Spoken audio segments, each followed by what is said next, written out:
You should also be aware that in order to be granted such a variance, you require an affirmative vote of 5 members of the 7-member Board of Adjustment. Excuse me. Other variances require a majority of 4 votes to grant the variance.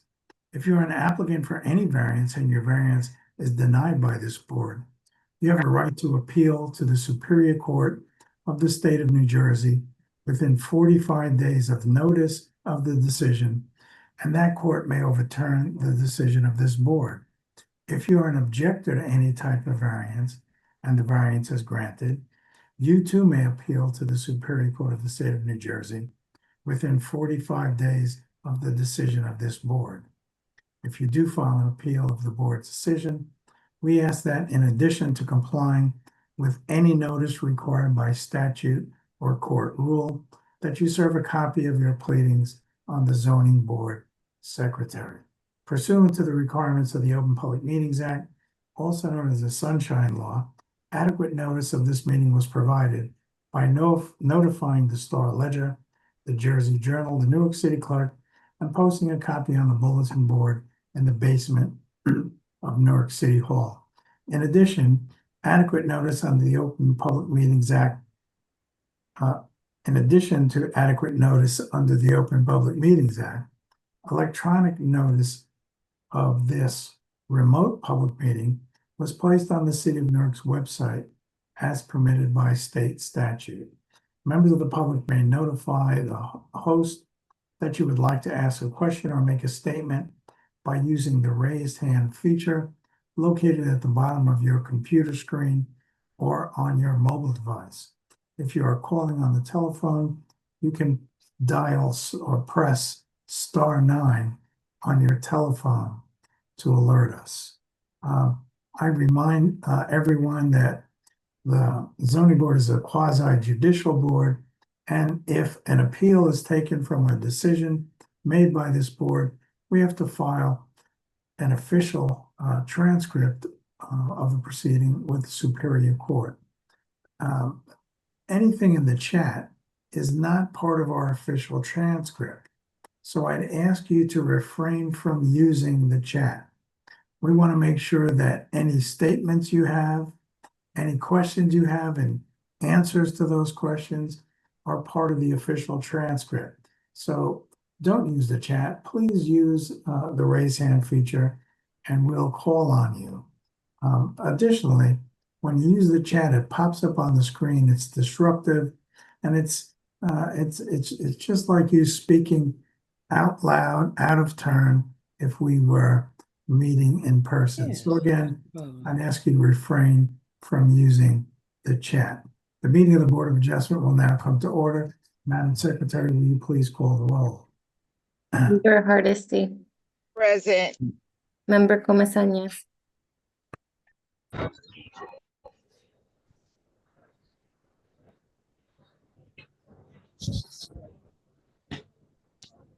Present.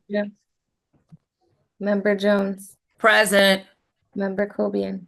Present. Member Torres. Present. Vice Chair Mumford. Chair Font. Present. Are there any requests for adjournments or postponements? Requests for adjournments or postponements? And I see Council Carrillo Perez raised her hand quickly.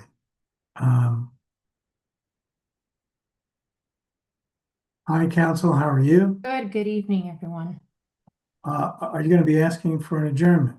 I am. And what's the matter? It's the very last CBA 2434. Okay. Bear with me 1 second. This is on application ZBA-24-34, 1300 to 1328, 1330 to 1346 McCarter Highway. Are there any persons who have an interest in this application? If you do, please identify yourself by raising your hand. I'd ask you to do that now. As I mentioned, you can use the raise hand feature at the bottom of your computer screen or mobile device. Please do so now.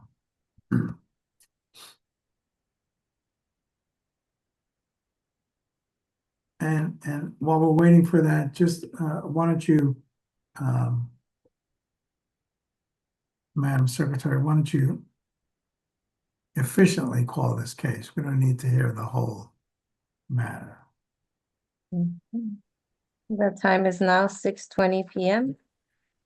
The application we're gonna hear is ZBA 24-34, located at 1300-1328, 1330, and 1346 McCarter Highway.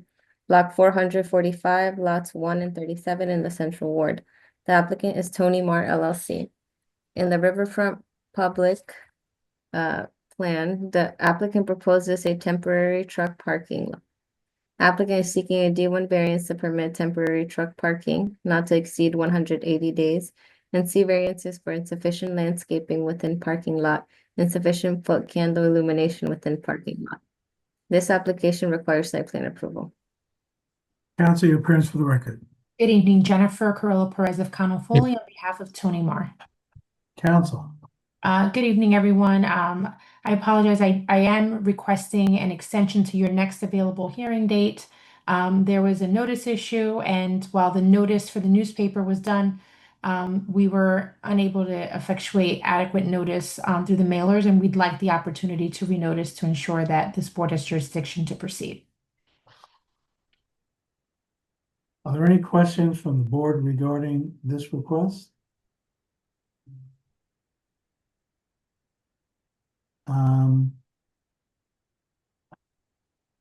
Ms. Mejia, you have a time you want to suggest? Yeah, so the next available date is July 24th. There are 3 cases on July 24th. Yes.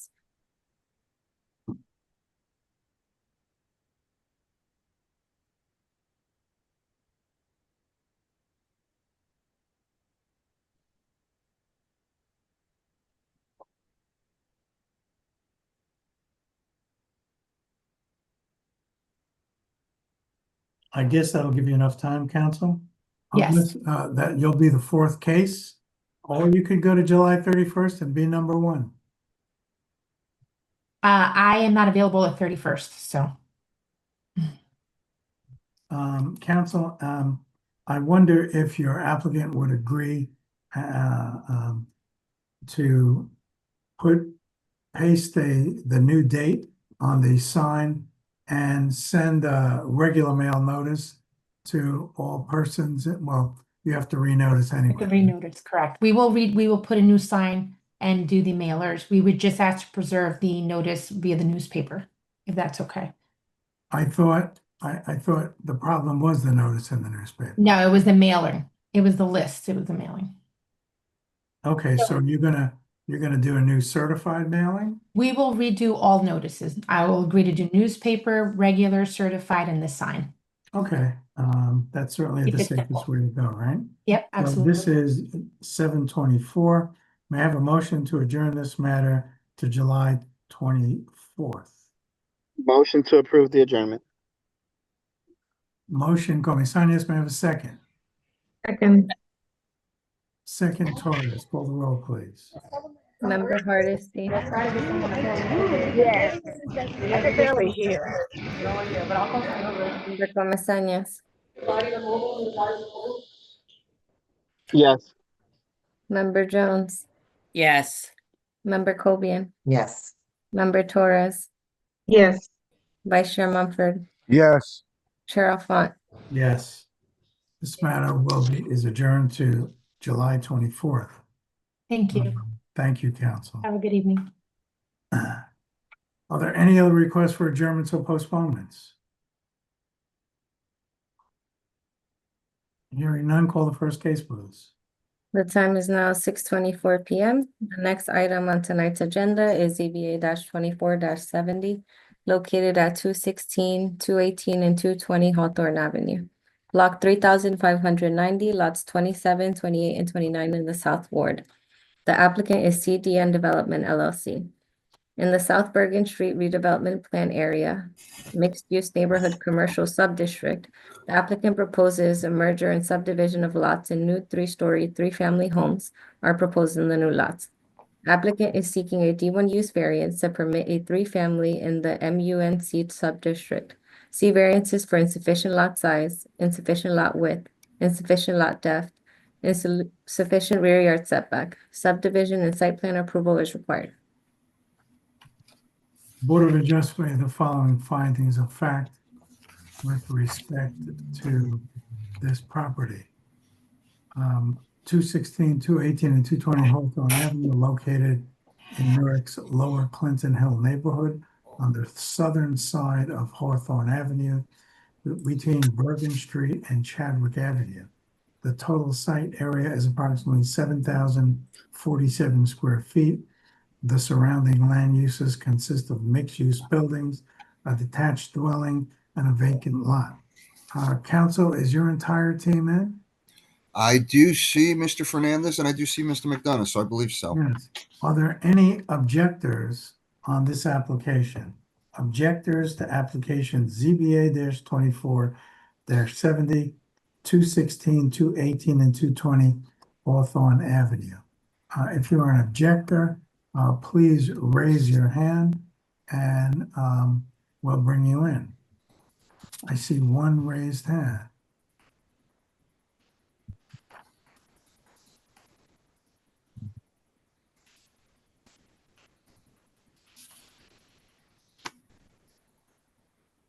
Mr. Otto, are you an objector on this application? Interested party. Thank you. Are there any other persons with any interest in this application? If so, please identify yourself by raising your hand. I'd ask you to do so now. I see no raised hands. Council, your appearance for the record, please. Good evening, Mr. Chairman. Good evening, everyone. Noemi Velosi. On behalf of the application ZBA 2470 for the applicant CDN Development LLC. If we could have Mr. Fernandez sworn in, please. Yeah, You want to see if they got regular chicken? And right before we do that, Ms. Velosi, did you receive a memo from the Department of Engineering dated May 21st, consisting of, I believe, 7 pages with paragraphs 1 through, well, mislabeled, with paragraphs 1 through 7, and then 3 through 6. Did you receive that? Were you able to review it with your client? Mr. Fernandez reviewed it. And as a condition of approval, does your client agree to comply with each and every concern raised thereunder? Mr. Chairman, I'll allow Mr. Fernandez to testify as to all of that. Okay. Ms. Fernandez, you want to raise your right hand, please? Do you swear or affirm the testimony you're about to provide be the truth, the whole truth, and nothing but the truth? I do. Please state your name, give us your address in relationship to this application. Jorge Fernandez, Fernandes, registered architect, business address 75 Parkhurst Street, Newark, New Jersey. Ms. Fernandez, is your architectural license in full force and effect in the state of New Jersey? Yes, it is. Ms. Fernandez is well known to this board. We'll accept him as an expert in the field of architecture. Mr. Fernandez, as to the memorandum from the Department of Engineering, Mr.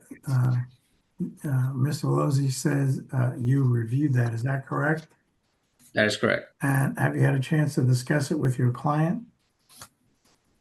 Yes, we can comply with the requirements of the Department of Engineering. Great, thank you. Counsel. Mr. Fernandez, since we were here last time, you've made some modifications and changes due to the garage and parking issue on this property, correct?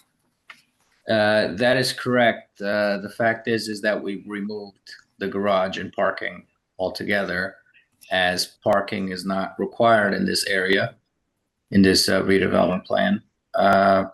Therefore, we have removed the driveways, the garage, and any parking. And George, what were the concerns that the board and the engineering department had with the garage and parking?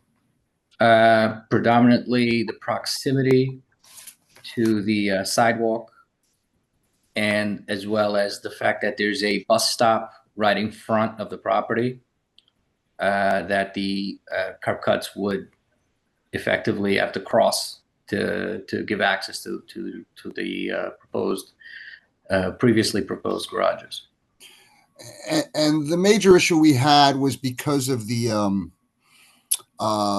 way that the property sits, the different altitudes in the land. Isn't that correct? Correct. Yes. There's a substantial change in elevation from the sidewalk level to the rear of the property, therefore limiting the ability of us to be able to set the buildings back. And also that also goes against the redevelopment plan's intent to set buildings back when the neighboring building is on the property line.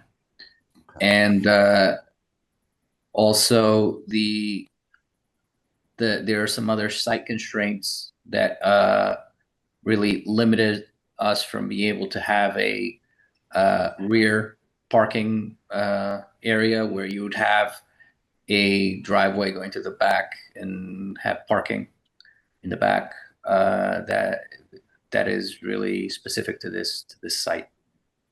Right. George, if you could take us through the subdivision, because Mr. Hazel had some questions why we're not subdividing evenly the lots. So if you could take us through it and explain that. Certainly.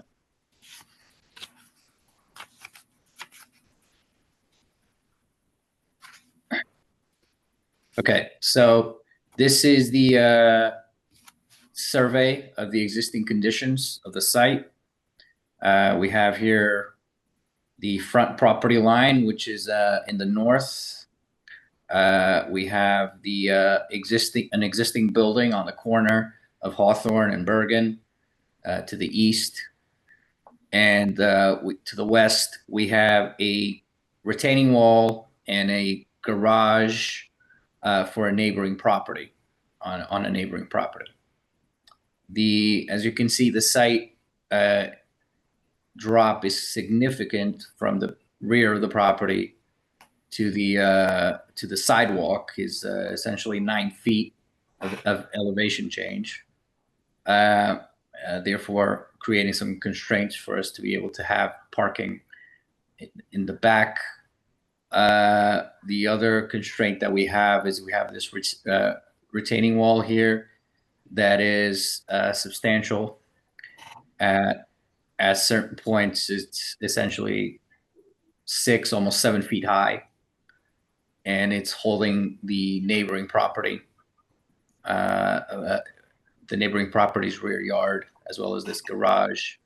And that's why we want to stay away from this property line with our buildings. And that's why we've essentially are proposing to subdivide the two lots unevenly, where the lot that's will contain that retaining wall is going to be wider than the lot that's all the way to the east of the property.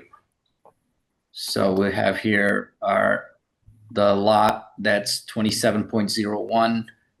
You'll be 39.26 feet at the rear and 41.95 feet at the front, and essentially 3,866 square feet, while the proposed lot 27.02 will be 32.98 and 33 in the front. And again, the lots are not 100 deep. They are 96.99 and 94.57.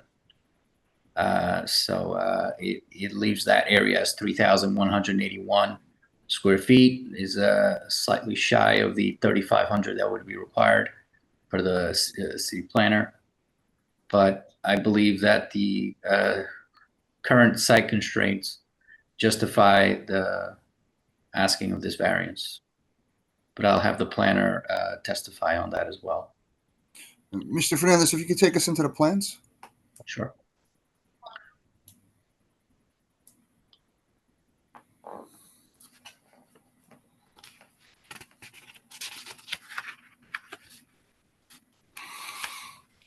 So what we have here is the proposed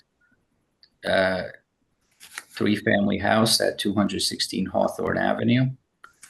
Again, we have here the S1 site plan page showing once again the existing conditions site plan and the proposed subdivision. And we have the proposed site plan. This is lot 27.02. This is the narrower property that is away from the retaining wall. We essentially end up with a building that is pushed up to the front property line to match the neighboring building. We have a 68-foot deep building by 27 wide, and we have a 28-foot rear yard where 30 feet typically, I believe it would be required, but this being a not 100-foot deep site, I believe that the variance is only slight. We originally had a garage here on this front, but we will no longer have a garage, and we replaced that garage when I go into the architectural plans with a kitchen and dining area for that apartment. So essentially the ground floor apartment will be the same size as the second and third floor apartments, where you have 3 bedrooms in the back. We have a living room, and then we have the kitchen, dining, and more living area in the front. We do have the steps. Essentially, this will be a sunken kitchen and dining room in the front of the apartment. Again, because of the elevation change from rear of property to front, it is not a flat apartment. There's a step up from the kitchen dining area to the living room and 3 bedrooms. The entrance is still in the front. We gives access to the stairs that go to the upper floor apartments, and also to a door that gives access directly to the kitchen and dining area of this apartment. We have large windows onto the street, and of course this section will have a little bit taller ceilings, as the garage that we originally had designed here did. Mr. Fernandez, does each apartment have its own washer dryer? Yes, each apartment has its own laundry closet with a washer dryer. Each apartment, the upper floor apartments have 4 bedrooms as opposed to 3 bedrooms, and of course have the living and dining in the front, and they all have washer and dryer inside the units. What are the sizes of the bedrooms in the first floor as compared to the other floors? Sure. In the first floor, we have a master 175 square feet. We have another bedroom 115, and another one, and the smallest one 101 square feet. Then the upper floors, we have a master bedroom at 198 square feet, then another bedroom 140, 124, and 107 square feet. All right. George, since we don't need a driveway anymore, are we doing any green? Yes, we're doing the green that we originally had, because we did have the parking in the front, so the back was the entirety almost of the rear yard would be grass. We are proposing some trees, on-site trees, in the rear yard as well. We do have, of course, the air conditioning condensers back there as the trash enclosure and recycling enclosure as well. And we are proposing on shade trees on the sidewalk in front of the building, as we can now propose 2 because we don't have a driveway anymore. Oh, nice. Do we have a rendering, George? Yes.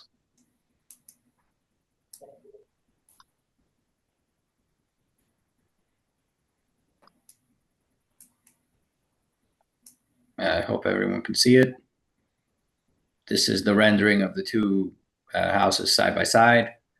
Again, we've replaced the garage with large windows, and because we have a higher ceiling height in this front of this ground floor apartment, we'll also have some nice transom windows.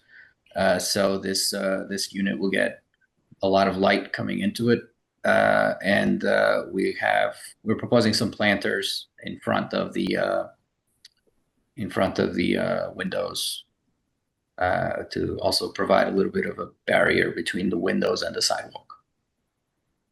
Now, Mr. Fernandez, in this rendering, I also see that it seems to be green in between the buildings. Is that also going to be grass, or is that just the picture? We will have a 3-foot sidewalk to get to the back of the property, but the remainder will be grass. Yes. Thank you, Mr. Fernandez. Mr. Chairman, I do not have any other questions for Mr. Fernandez. Other questions from the board for the architect? Mr. Trafficante. Yes, sir. Do you swear or affirm the testimony about to provide be the truth, the whole truth, and nothing but the truth? I do. Please state your name and title for the record. My name is Charles Trafficante. I am a principal engineer. I'm also a professional engineer. I'm in the employment of the City of Newark Department of Engineering. My license is active and in good standing with the State Board. Thank you, Mr. Trafficante. Your audio is coming in a little light, so please speak up. All right, I'll try to raise it. Mr. Fernandez, in the Department of Engineering's report to the zoning board dated May 21st, I believe it's on page, hold on, we'll get there.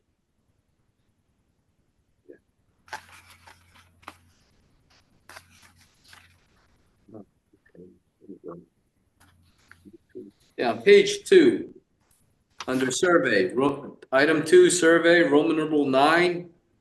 Survey indicates an existing oil cap within our public right-of-way for Hawthorne Avenue in front of subject lot 28, block 3590.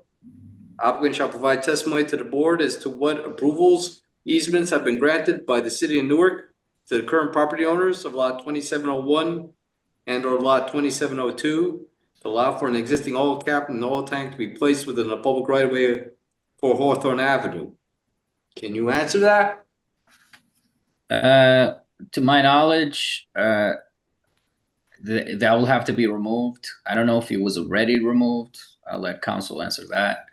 But yes, it would be our intent to remove that oil cap and whatever oil tanks are within the sidewalk or the subject property. And do any necessary abatement remediation should that tank have leaked? That Yes. understood? All right. Yes. Otherwise, you can comply with all the other comments in the Department of Engineering's report? Correct. All right. No further questions. Thank you. Are there any other questions for the architect? Mr. Hazel. Yes. Mr. Fernandez, you indicated that parking was no longer required for these properties? Yes. Based on what?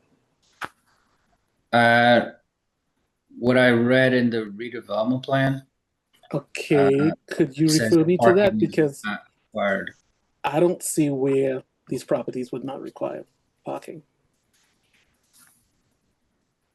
There is a provision on page 74 that basically says no on-site parking is required for single and two-family dwellings, but these are 3-family, correct? Yes. Okay, unless there's somewhere else that you're referring to, but it goes down further to say that, 3-family dwellings, 4-family, and so parking can be accommodated in the rear and the side, etc. But it does not exempt 3 families from parking. I had a conversation with John Barry about this. I have no idea who John Barry is. Well, I'm not sure what to do with that, but I mean, I don't see where this doesn't require parking. And you're saying you spoke to someone and they said that it did? It didn't? Yes, I'm trying to locate that information. 1 second, please. Is John Yes, Barry, is page John Barry- 79. There shall be no minimum required number of off-street parking spaces for any use in this district as per the South Bergen Street redevelopment plan. On page 79.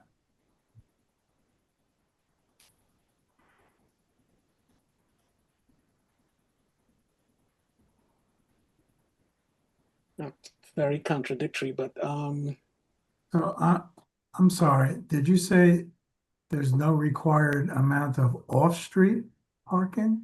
Or on-street parking? Off-street parking is what I said. Oh,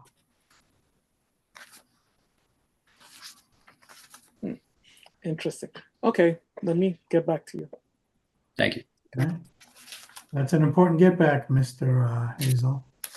Unless council wants to change this to 2 families, and I'm not sure they'll be eager to do that.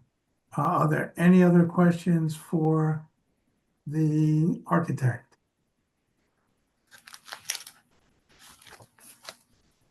Seeing none, yes, Commissioner Torres. Yes, I just wanted to ask about, he didn't mention trees in the front? Yes, we will plant shade trees in the sidewalk. Oh, okay, thank you. How many are required, Mr. Hernandez? I believe 2. So we're providing 2. Whatever that number is, you're meeting the requirement, correct? Yes, Thank you. correct. Any other questions for the architect? Okay, let's, Ms. Fernandez, if you can be around just in case Mr. Hazel comes back with any questions or comments. Thanks for finding that provision so quickly. Certainly. Thank you. Council. Well, Mr. Chairman, I have Mr. McDonough next, but I do have a concern. Obviously, in our notifications, we do have a catch-all phrase and or any other variances, but since Mr. Hazel's saying, I guess it was page 77 says we need it, and 78 says we don't, I think we need an interpretation of that before we can finalize our hearing. I mean, I'm okay to proceed with Mr. McDonough, but we need to know if that is going to be a variance that the board is going to have to sign off on or not. Okay. If I may, Mr. Chair. This is Gerald Hazel. Mr. Yes. Hazel? Basically, the provision I was referring to is for applicable in the mixed-use neighborhood residential zone. Because this is the mixed-use commercial zone, the MUNC, parking is, Mr. Fernandez is right. It is, parking is not, there's no minimum parking requirement in the commercial zone, but in the residential zone of the district. So. See how quickly we took care of that concern of yours, Mr. Velozzi? Thank you, Mr. Chairman. Thank you, Mr. Hazel. If we can call Mr. McDonough. Yes. If only you responded as quickly and positively as the board does, Mr. Velozzi. And Ms. Allwaters knows what I speak of. Mr. McDonough, could you raise your right hand? Do you swear or affirm the testimony you're about to provide will be the truth, the whole truth, and nothing but the truth? I do, Mr. Chair. Please state your name, give us your address and relationship to this application. Hi, everyone. My name is John McDonough. That's spelled McDonough. My business address is 101 Gibraltar Drive, Parsippany, New Jersey, and my relationship to the project is as project planner. Mr. McDonough, good evening. Good to see you. And is your planning license in full force and effect in the state of New Jersey? Yes, it is. Mr. McDonough is well known to this board. We'll accept him as an expert in the field of planning. Counsel? Mr. McDonough, if you could take us through your presentation, please. Sure thing. So I'll lead off, as I usually do, with an exhibit here to show you the neighborhood and the surrounding land use context. And Mr. Chair, I'll get these over to Sylvia. There are 3 pages, and I guess, Noemio, we're going to mark these A1 for the record. A1, 3 pages, so marked. A1, 3 pages shows the subject property outlined in yellow with its frontage on Hawthorne and Bergen Street. We know we're in the Bergen Street, South Bergen Street redevelopment area. And interesting, you have this little nuance there. You have an MUNC zone, which is commercial, and you have an MUNR zone, which is residential.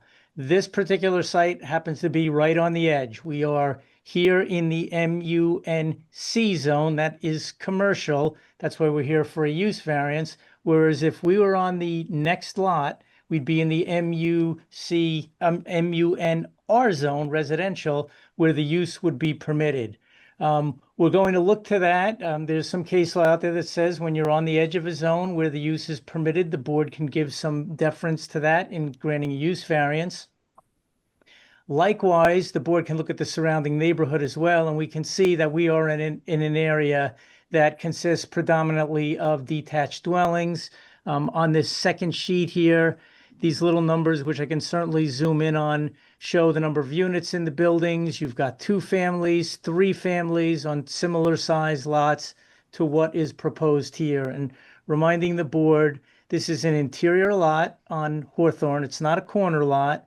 It is presently, you can see with these little white lines here, 3 lots, and it's going down to what you see in the dashed line here, down to 2 lots. So 3 lots consolidating down to 2. On each lot, we're looking to have 3 family dwellings. I guess conceivably, you could keep the 3 lots and put 2 family dwellings on it, so you get 6 units either way. Here, we're looking at, again, 2 lots with 3 family dwellings each. So you have before you a minor subdivision to consolidate the 3 lots. That's going to require use variance relief here in the MUNC district because 3 family dwellings are not permitted in the zone. You also have D5 density relief for lot 27.02. That's one of the lots where the minimum lot area per family is 1,160 square feet, and the applicant is proposing 1,060 square feet. So it's a de minimis deficiency that is short by 100 square feet.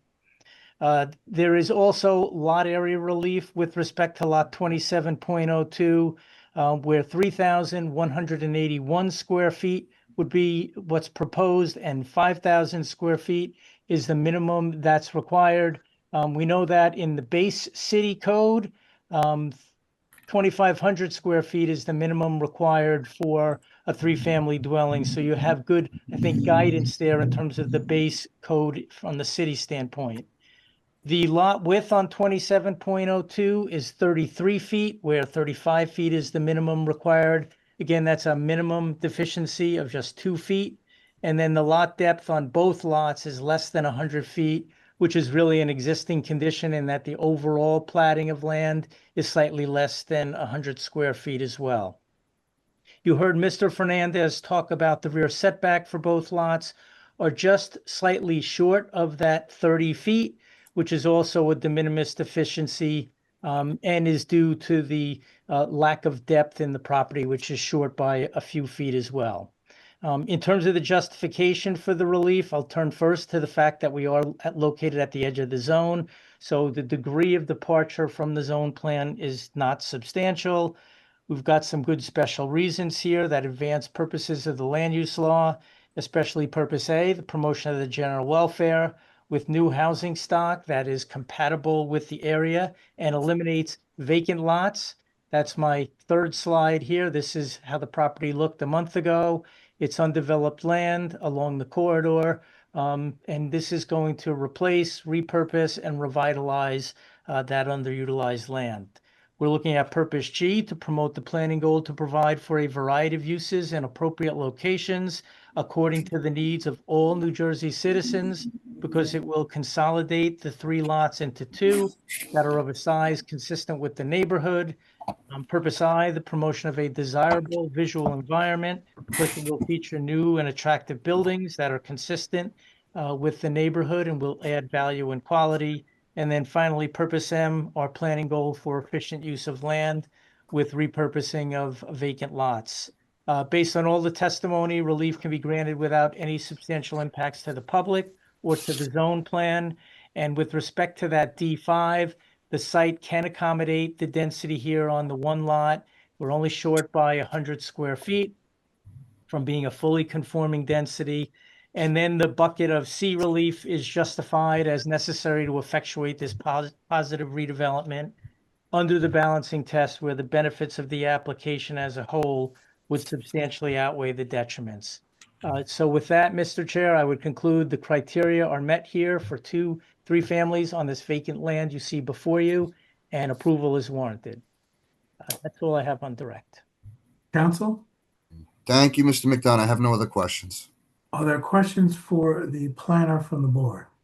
Questions from the board for the planner?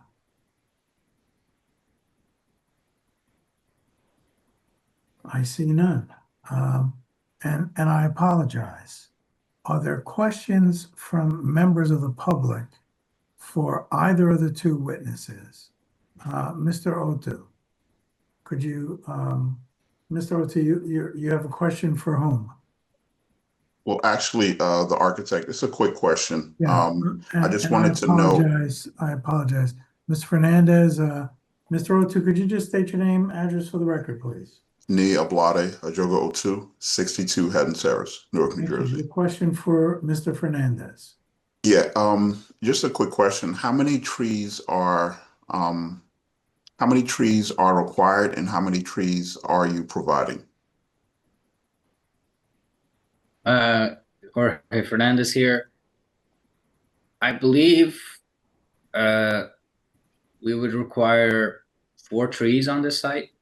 You just doubled the tree amount. I like that, Mr. Fernandez. Between the two properties, and we are providing 2 trees in front of each property. So you need 4 and you're providing 4. Correct. Okay, thank you. Right. And I think Ms. Fernandez earlier testified that whatever that number should be determined to be, if it's more than 4, it's going to be provided, right, Mr. Fernandez? Correct. Ms. Fernandez, as to the garage, in Mr. Hazel's early report, he raised a concern about the garage door. You removed that concern by removing the garage. Is that correct? That is correct. And have you filed new drawings showing that with our board secretary? We have, yes. They were filed with the revision date of May 5th, 2025. Fantastic. Thank you so much. Are there any other questions from the members of the public for either the architect or the planner? If so, please raise your hands. I'd ask you to do so now. I see none. Counsel? Do you have any other witnesses? Mr. Chairman, that concludes our presentation. Okay. Do any members of the public care to make a comment regarding this application at this time? If so, please raise your hand. I'd ask you to do so now. I see no raised hands. Counsel? Mr. Chairman, we submit. We're now in discussion. May I have discussion from the board?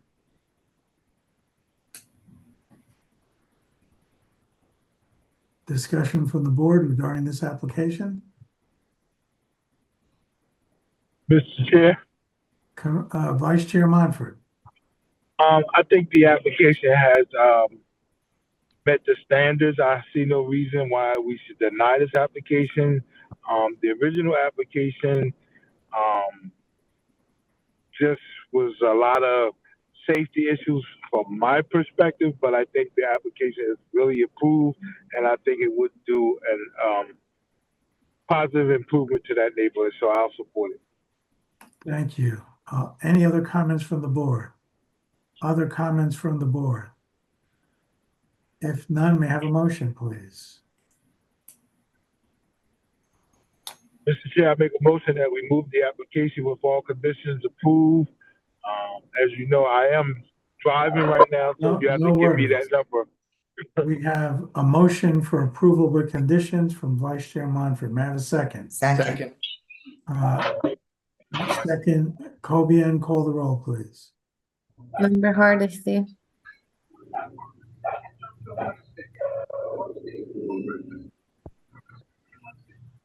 Member Hardesty. Member Gomez-Sanchez. Yes. Member Jones. Yes. Member Cobian. Yes. Member Torres. Yes. Vice Chair Mumford. Yes. Chair Alphonse. Yes. May I have a motion for subdivision and site plan? Council, I'd ask that if you would accept a conditional approval as to the site plan, that condition being that you submit proofs agreeable to board staff and city staff that you've met all conditions imposed by the board. Do you agree to that, council? That's acceptable, Mr. Chairman. May I have a motion for subdivision and site plan approval, conditional? Move it. Move it, Monfort, second, Gomez-Sanchez. Call the roll, please. Member Gomez-Sanchez. Yes. Member Jones. Yes. Member Cobian. Yes. Member Torres. Yes. Vice Chair Mumford. Yes. Chair Alphonse. Yes, congratulations, your application, subdivision and site plan, conditional preliminary and conditional final site plan have been approved. Thank you, Mr. Chairman. Thank you, good night. Call the next case, please. The time is now 7:03 p.m. The next item on tonight's agenda is ZBA-24-42, located at 198-210 Elizabeth Avenue and 12-26 Clifton Street. Block 2761, lots 2, 3, 4, 5, 6, 12, and 45 in the South Ward. The applicant is New Clifton LLC. In the C2 zone, the applicant proposes change of use of existing vacant lots into an automobile parking lot. Applicant is seeking a D1 use variance to permit commercial surface parking and C variances for exceeding maximum impervious lot coverage to permit chain link at the three street frontages, insufficient on-site trees and insufficient shade trees. Site plan approval is required. This application was previously adjourned from the February 20th hearing to this date. So I asked for council and council's team on this application. Council, Ms. Pelosi, is this your application? This is my application, Mr. Chairman. Okay. Is your whole team in? I see Dr. Zidamir. I was advised that we also had Karen Lacey, who's an LSRP, that's going to be joining us. And I do not see her here. But, Mr. Chairman, before we get into this application, last time we adjourned this was because of concerns with the Environmental Committee. And I did see emails back and forth between Sylvia and Dr. Zidamir.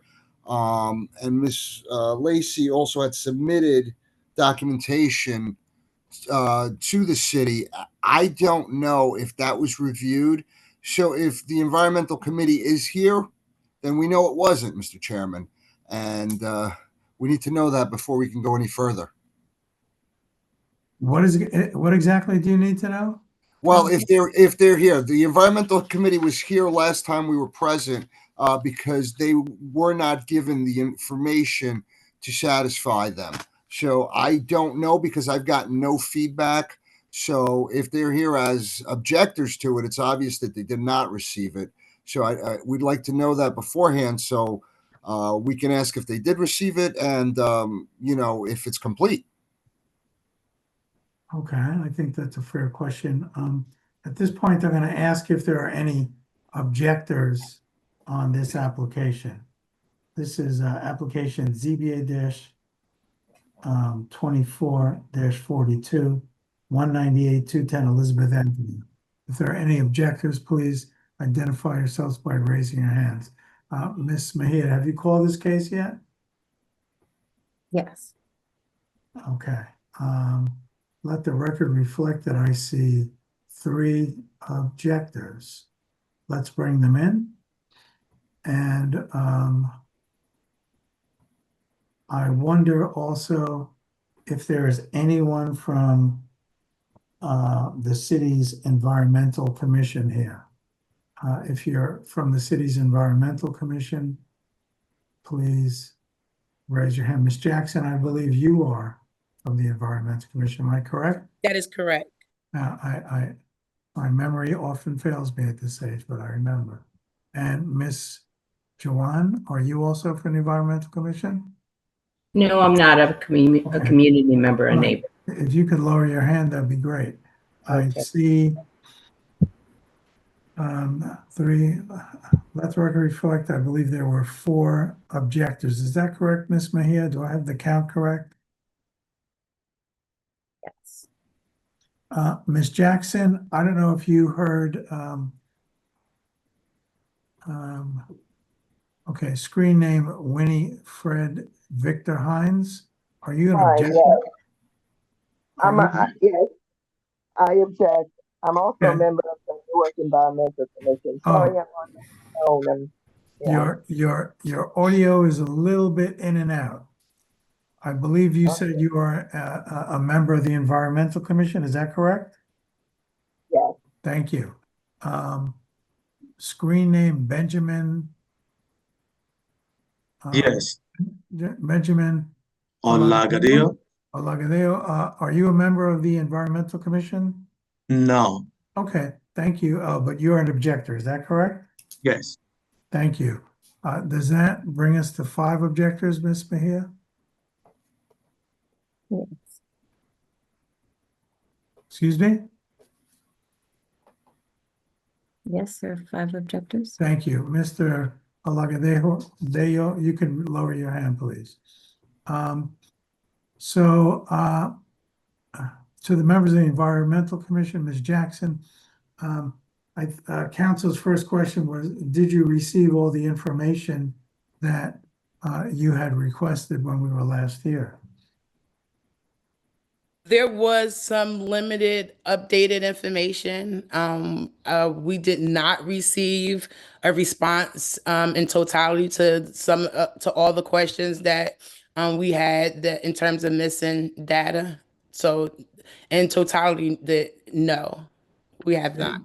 Did you make those requests for information to Mr. Velozzi's office, Ms. Jackson, if you know?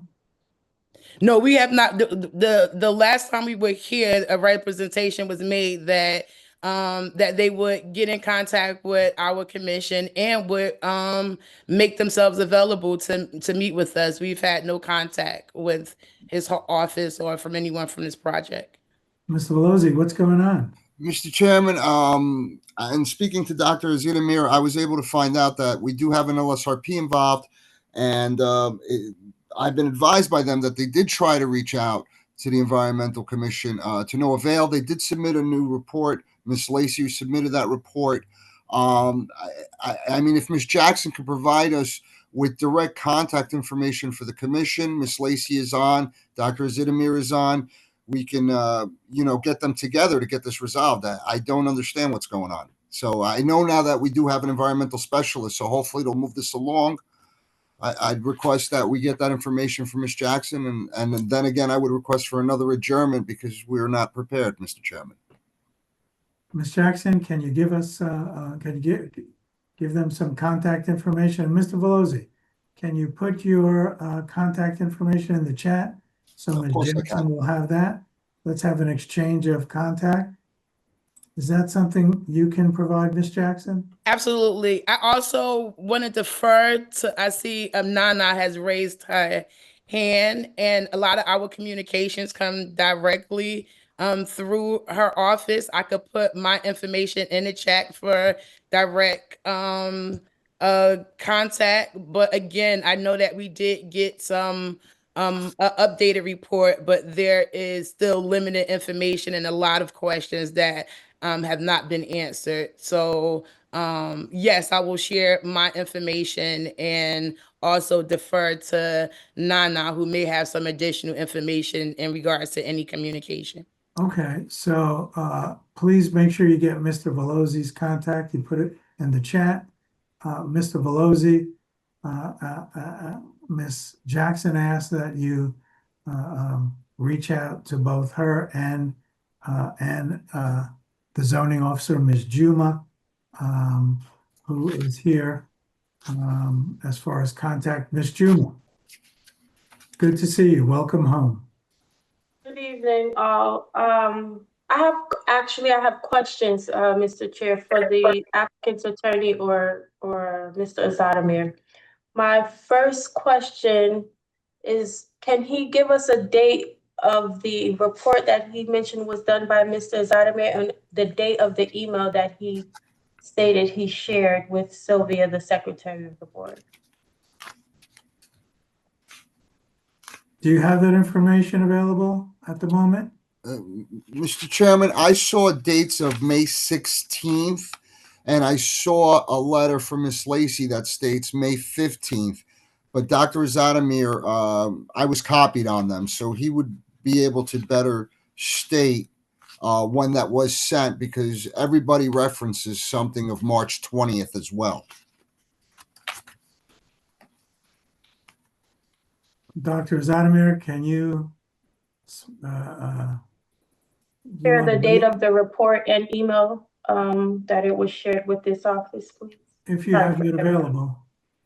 Sure. Good evening. Baman Izadmer, project engineer. I received, I've been in communication with Miss Karen Lacy, and she prepared a memo in response to the original letter that we have received through the zoning and planning office from the commission. And the letter is dated May 15, and I emailed it the day that I received from her to the zoning secretary, and I copied the council. Pardon my ignorance. Miss Lacy is home to this project. Can you remind me?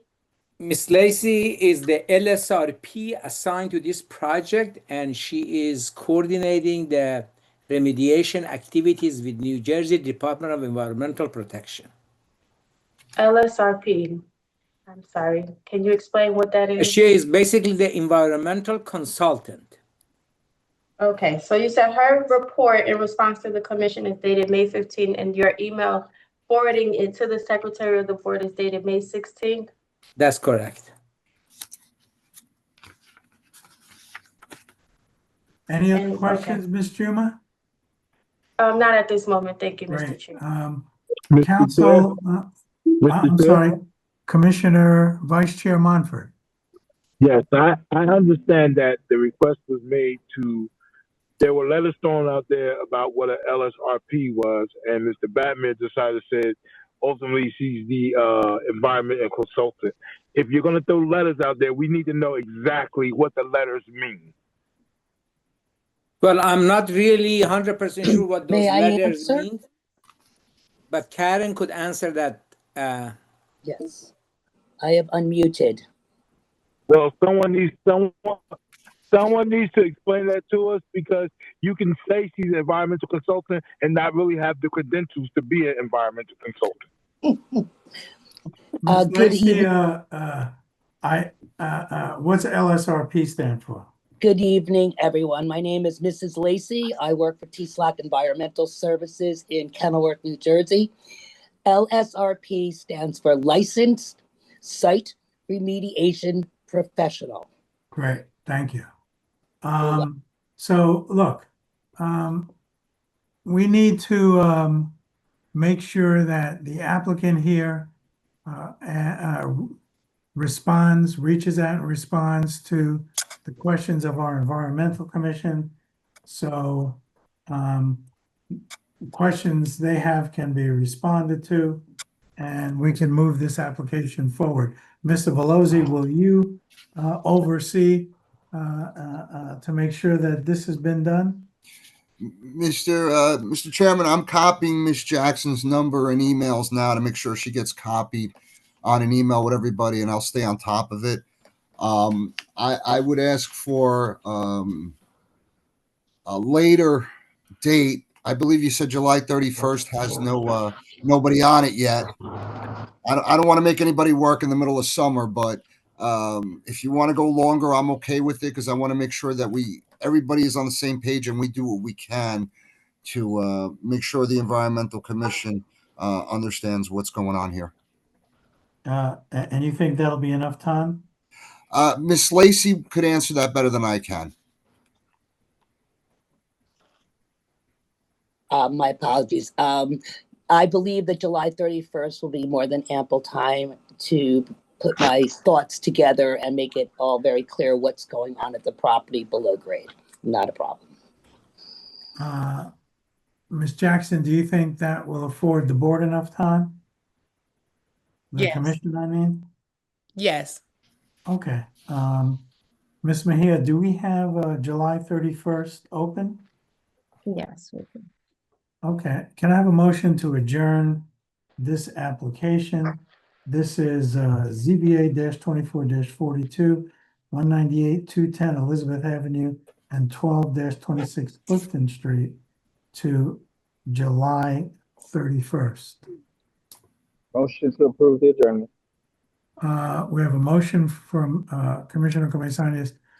Council, I wonder if, as a condition of this adjournment, your applicant would agree to post the new date on the sign on the site and send out via regular mail new notices.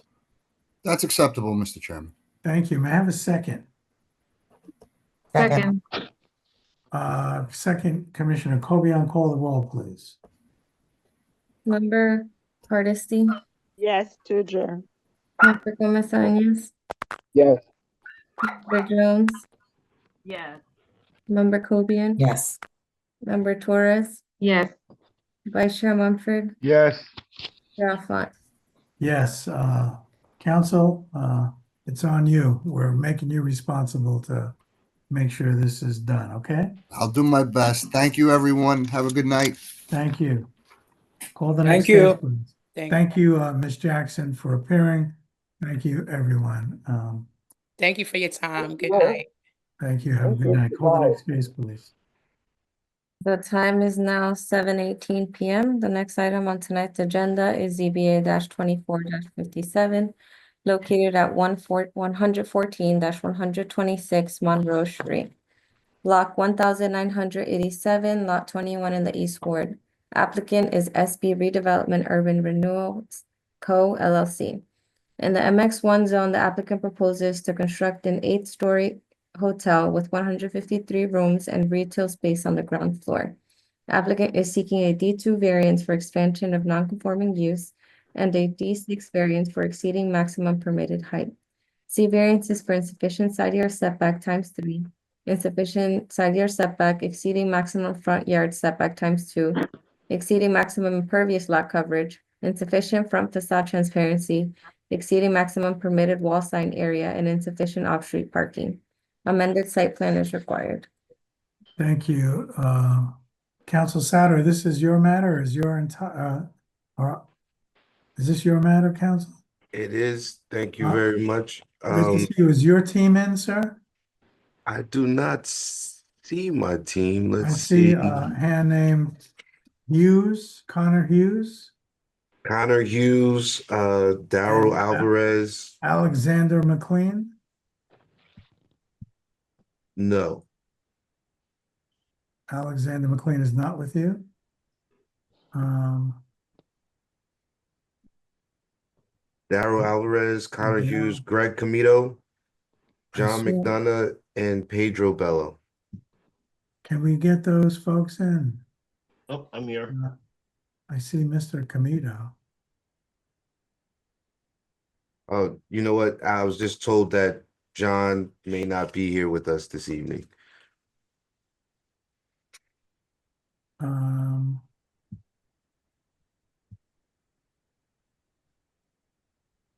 Is I'm here. everybody in now, council?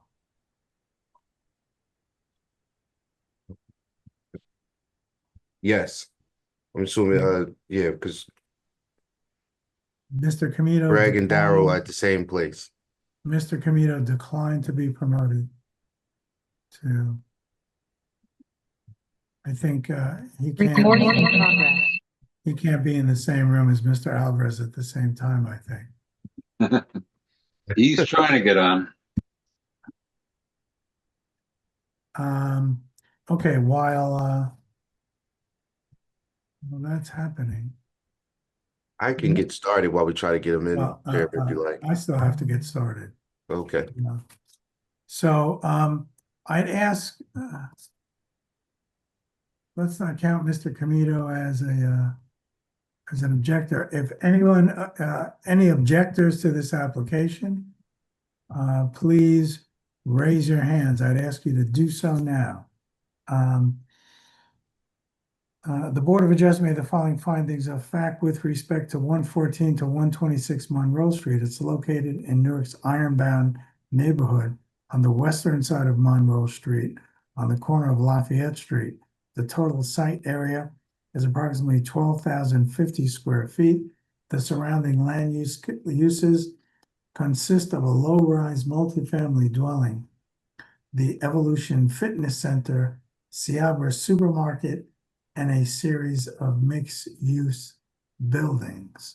I see one raised hand belonging to screen name John Goldstein. Is Mr. Goldstein, screen name John Goldstein, are you an objector on this application, sir? Yes, I am. Thank you. Ms. Mejia, is Mr. Goldstein the only raised hand for objectors that you saw? Yes, there's only one raised hand. Let the record so reflect. Counsel, your appearance for the record, please. Thank you, Mr. Chair. Calvin Souder of Souder Law Group on behalf of the applicant, SB Development Urban Renewal. Thank you. Counsel. Thank you, Mr. Chair, members of the board. First off, thank you all for hearing us this evening. In our typical fashion, I'm going to do my best to be as brief as possible. This is a amended application, if you will, of a previous hotel application that was approved. However, the previous application was only a 5-story hotel that proved to be unfeasible. So we're back asking to build an 8-story hotel with 153 rooms, retail space on the ground floor, and our parking will be detached. There are a series of variances here. The use variance obviously being the most significant, as well as the height exceeding being of significance.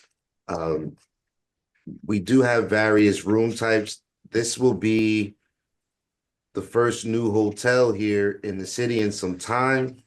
As you know, we did at one point have the Indigo Hotel with 2 new hotels on Broad Street, but the Indigo Hotel failed. We're looking to bring another hotel here into the city, one that has a little bit more of a European flair to it. what we would typically see in a downtown European city versus the set aside hotels that we are used to here in the United States. So although the scheme of this may seem a little different from what we're used to, for the area in which it is being built, we think that it will bring a bit of familiarity to that community. So with that said, I would like to bring Mr. Alvarez on, our civil engineer here. I'm sorry, who are we calling? Mr. Alvarez. I saw him earlier. He's here. Oh, there you go. Thank you. Mr. Alvarez, would you raise your right hand, please? Do you swear or affirm testimony you're about to provide will be the truth, the whole truth, and nothing but the truth? You seem to be muted, Daryl.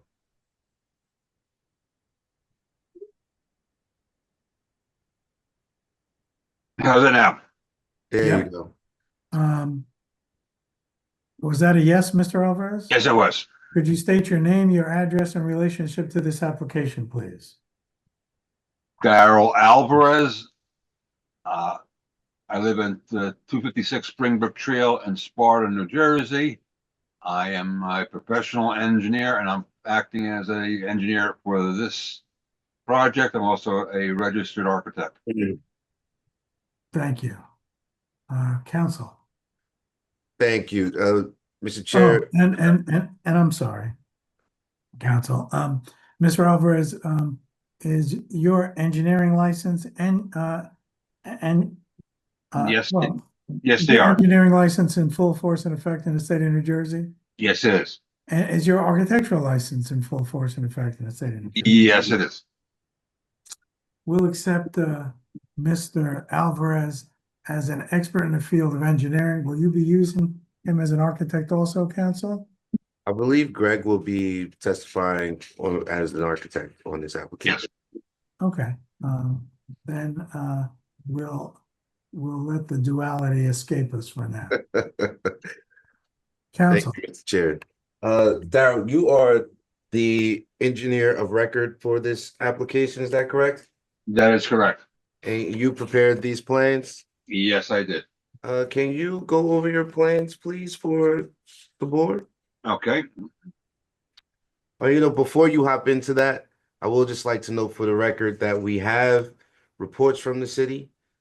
We have engineering report dated May 21st, 2025, a water and sewer memo dated May 27th, 2025, and engineering report by Mr. Trafficanti on May 28th, 2025. And we also had our technical review, and we are prepared as a condition of approval to comply with all the conditions within those letters, of which there weren't very many on this application. Thank you for that, Counsel. Yes, I reviewed all those memorandums and letters, and I have no objection to them, and we will comply to what they're asking for.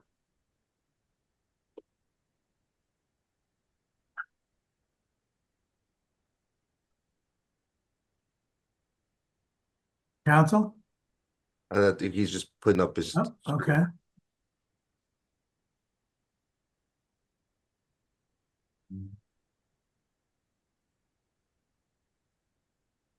Do we see my screen? Yes.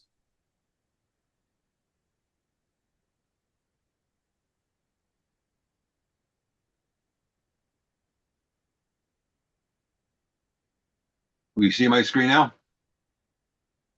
Yes. Okay, good. What we have here is a site that's located on the corner of Lafayette and Monroe Street. It's directly across the street from the shopping mall, Seattle Shopping Mall. There are some residential buildings across the street from Monroe, and diagonally across is a Monroe Lawson, a apartment complex. The site is approximately 160 feet deep along Monroe Street and across Lafayette Street. It's 56.8 feet in length.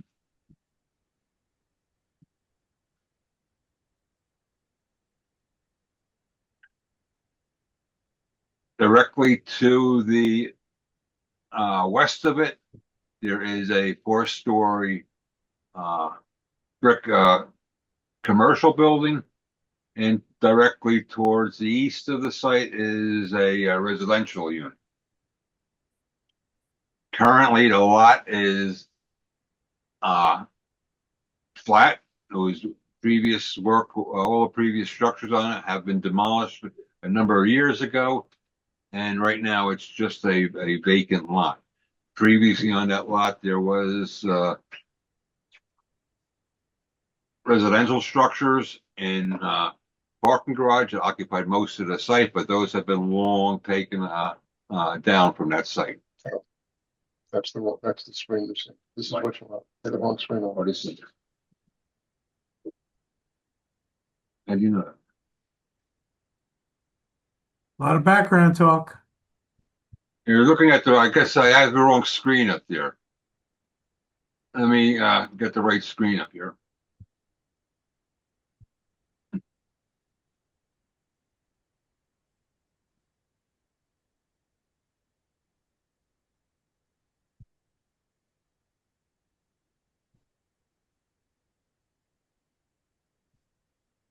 Okay, sorry again. This is the survey of the site, and it indicates the lot configuration. Again, it's a vacant site right now. It was occupied by some residential buildings and some parking garages, which have all since been taken down. It's across the street from the Seabra supermarket. On Lafayette Street, diagonally across of that, there's a loft residential building. And Daryl, can I ask you to jump into the engineering specific to this site? I just don't want to muddy the planner's testimony with what's around and what was happening. Okay. The engineering on this site is fairly simple. The building itself occupies most of the footprint of the site. We have the building itself occupies the entire the majority of the footprint. We have a little bit of open space in the rear of the property, and the building itself comes up and faces on the property line along Lafayette and Monroe Street. We have street trees along Monroe Street and Lafayette Street, where there are none right now. And we have a stormwater retention system located in the back of the property, which accommodates what the 100-year storm for the area, retains the water in the back in a retention system, which goes through a alpha block box, and then it comes back out and is attached to the sewer system on Monroe Street. We have all of our utilities coming out from the building, the water, the sprinkler lines coming out and attaching on Monroe Street. We have the sanitary line coming out and attaching on Monroe Street. We are currently looking at providing an area in front of the building on Monroe Street, which is 8 feet by 65 feet. It's going to be a painted location at the curb line and designated as a loading zone. And we're also going to do a similar thing over on Lafayette Street. This one will be 8 by 40 Street as a loading zone. The one on Monroe Street is going to be utilized for patrons of the hotel. So you can stop, unload, and get into the hotel. And the one on Lafayette Street is going to be used for deliveries and trash removal.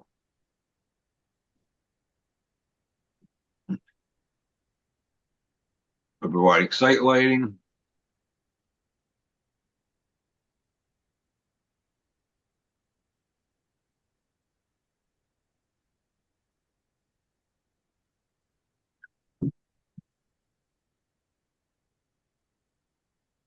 So basically, that is really what's being provided. Again, it's a very simple site plan. The grading is fairly conventional. There's no major variances in the grading of the site. The first floor is going to be maintained as some commercial and some lounges and space for the tenants of the hotel. And then going up the building, it's a series of apartments up the building with an interior atrium. So the site engineering is really straightforward. I've reviewed all of the memos and from the water department and the engineering department, and we will comply with all of those requests and recommendations that are in those memos. I could take any answers or questions you may have. Counsel, anything further for this witness? I do not. I turn them over to you. Ms. Traficante? Yes, sir. Do you swear affirm testimony about to provide be the truth, the whole truth, and nothing but the truth? I do. Please state your name and title for the record, please. My name is Charles Traficante. I am a principal engineer. I'm also a professional engineer. I'm currently in the employment of the City of Newark Department of Engineering. My license is active and in good standing with the state board. Thank you. Right before your first question, I see our zoning officer has her hand up. Ms. Juma, do you have a question that should go before Mr. Traficante's? For recognizing my hand. Yes, good evening, everyone. Nana Juma, zoning officer speaker. I have Your audio is a little low, Ms. Juma. it's up at the highest. I'll try to That's better. That's a louder. little better. Thank you. My question is to the attorney and the engineer. And pardon me if I missed it at the beginning or opening of the application. This address and application or site was previously approved by this board back in 2016. And I don't know whether or not Mr. Souter mentioned that, but if he did and he's familiar, can he summarize with the help of his engineer what the changes are from an engineering standpoint from what was approved in 2016 and today? I can tell you it's 3 stories taller, but from an engineering perspective, I'll let the engineer tell you what has changed.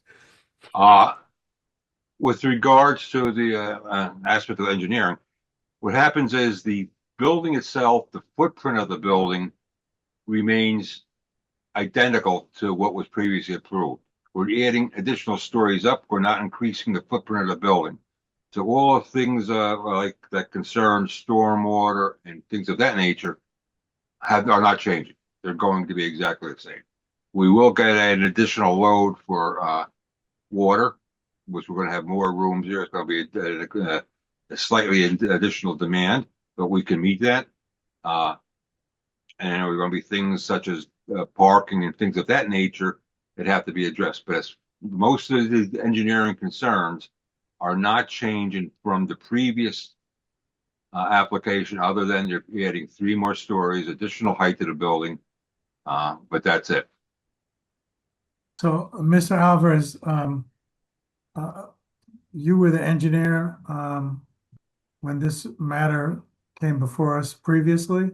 Yes. So, and to the best of my recollection, this was approved as a 6-story building at that time. Is that correct? That is correct. And now you're asking for 3 additional stories to make it a 9-story building. Is that correct? That is correct. Thank you. Mr. Traficante. Mr. Chair, I'm just sorry, thank you for Ms. the Juma. I'm sorry, Ms. summary. Juma.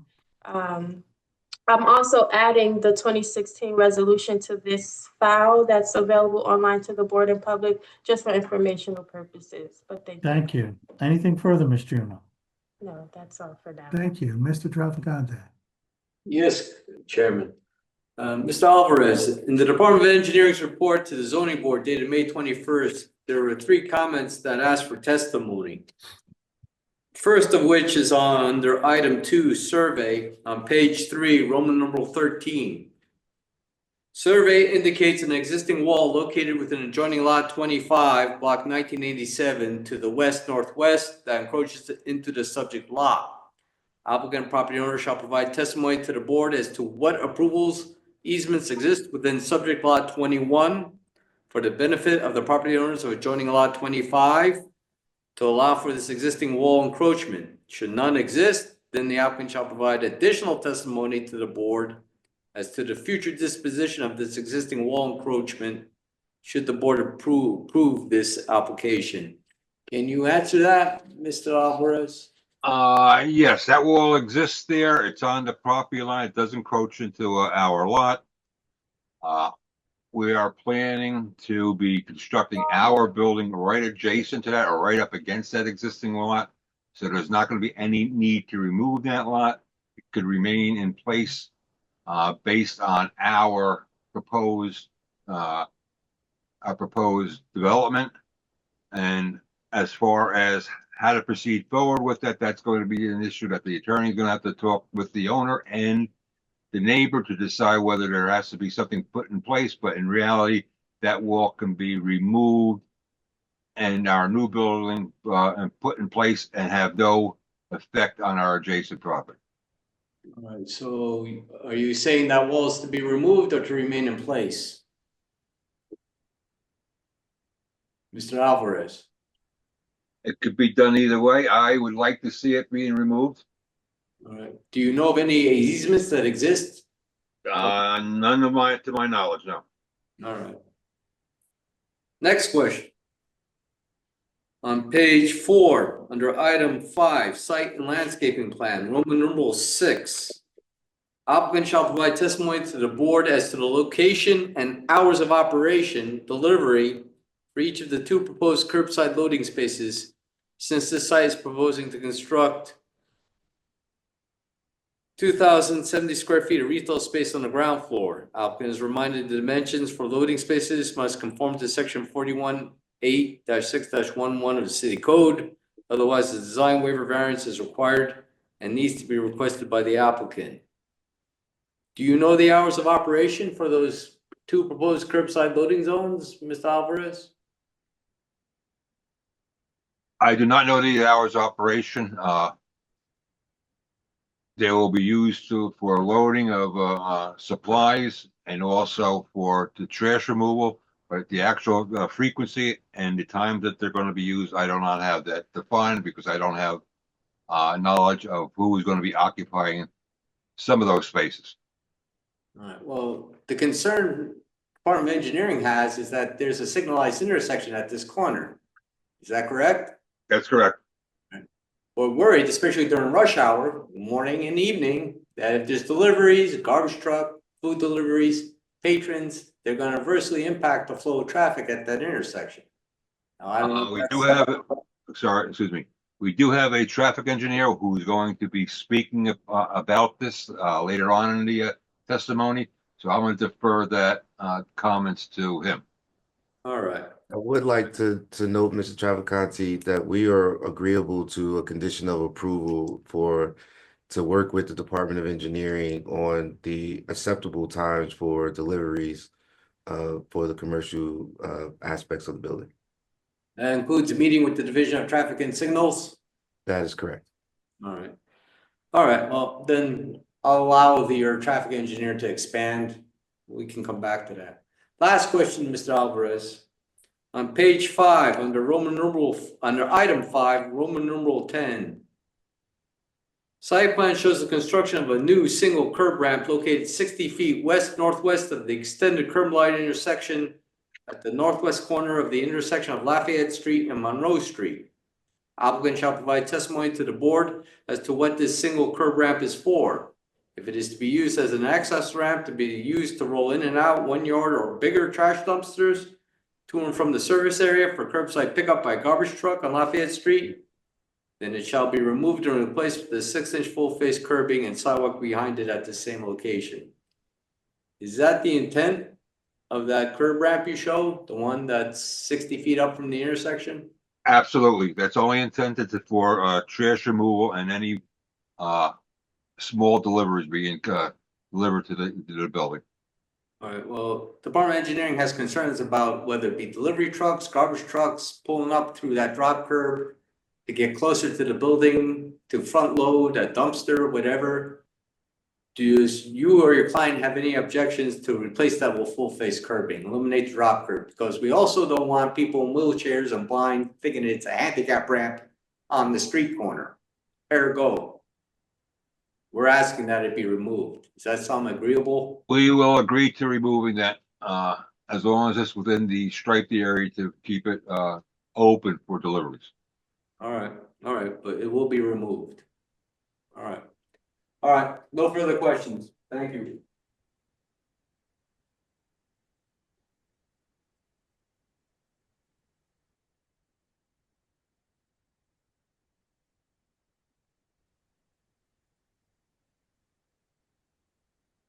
I'm sorry, Mr. Hazel, could you state your name and title for the record, please? Yes, Gerard Hazel, board planner.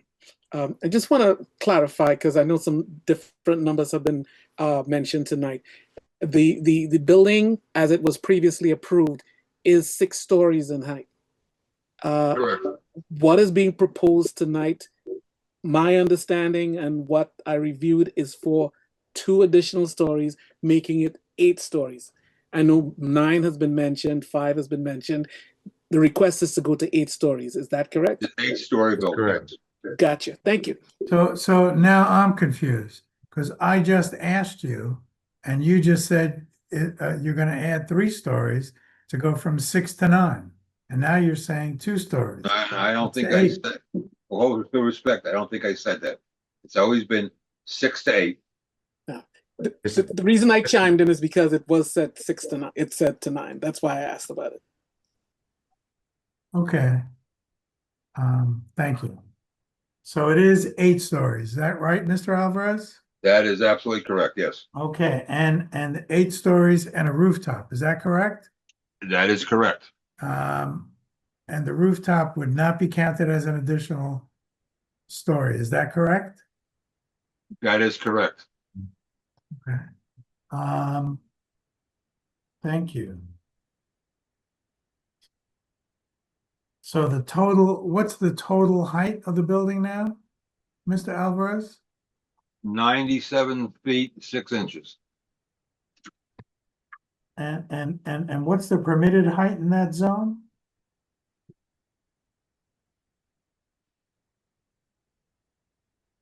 If you know? I'm looking at it right now. 6 stories, 72 feet. 6 stories, 72 feet. Okay. And there's no parking being provided here, is that correct? They're proposing off-site parking. There's no on-site parking now. Okay.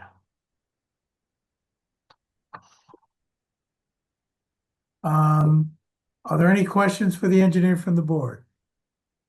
Questions for the engineer from the board? Are there questions? Mr. Hazel?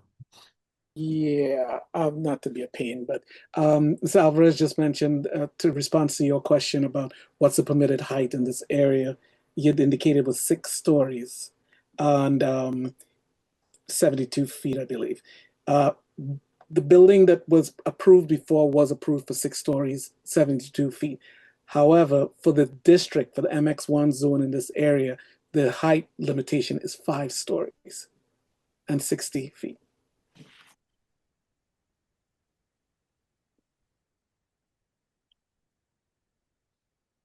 Thank you.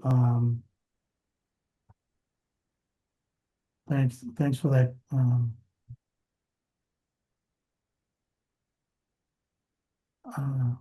Well, I'm not going to call it correction. Thanks for that information, Mr. Hazel. Are there any questions for the engineer from the board? Additional questions for the engineer from the board? Are there questions from the public for the engineer? If so, please identify yourself by using the raised hand feature at the bottom of your screen. This is your opportunity to ask a question, not to make a statement, but to ask a question of the engineer regarding his testimony or engineering plans of the building. You can use the raise hand feature at the bottom of the screen. If you're on a telephone, press *9. I'd ask you to do so now. I see no raised hands. Council? Thank you. I'd like to call Mr. Hughes. Mr. Hughes, could you raise your hand, please? Do you swear or affirm the testimony you're about to provide be the truth, the whole truth, and nothing but the truth? Couldn't hear you at all, Mr. Hughes.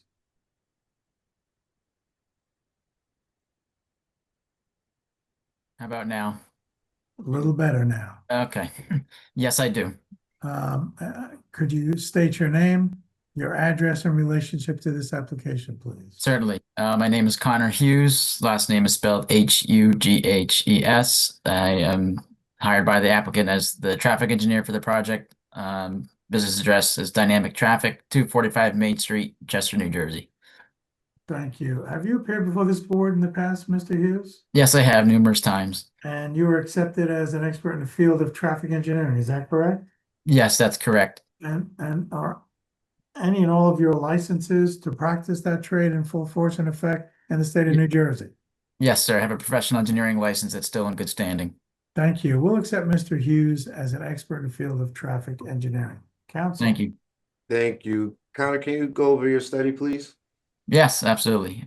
So we did prepare and submit to the board and the professionals a traffic impact study, last revised April 9th, 2025. That study focused on both the trip generation as well as the parking aspects of the project. So the first activity of that was establishing our existing conditions and getting our existing traffic counts, specifically at the adjacent intersection of Monroe and Lafayette. We did these during 3 peak periods, being the weekday morning peak period, weekday afternoon, and Saturday midday, as it relates to the peak hours of the proposed hotel. So we did those counts back in December, on specifically Tuesday, December 10th, 2024, from 7 to 9 a.m. during the week, as well as 4:30 to 6:30. And then on Saturday, December 14th, 2024, from 11 a.m. to 2 p.m., again, at the intersection of Lafayette Street and Monroe Street. And those counts included both vehicle counts as well as pedestrian crossings at that intersection. And then after we established those counts, what we did is we isolated the highest hour of volume during those count periods to establish our peak hour of both the vehicle and pedestrian traffic for the purposes of our capacity analysis and our levels of service. So once we isolated that, we now have to project our future conditions. The first step of that being establishing the no-build conditions without site traffic. We looked at the New Jersey DOT background growth rates to establish this at 1% per year for a period of 2 years.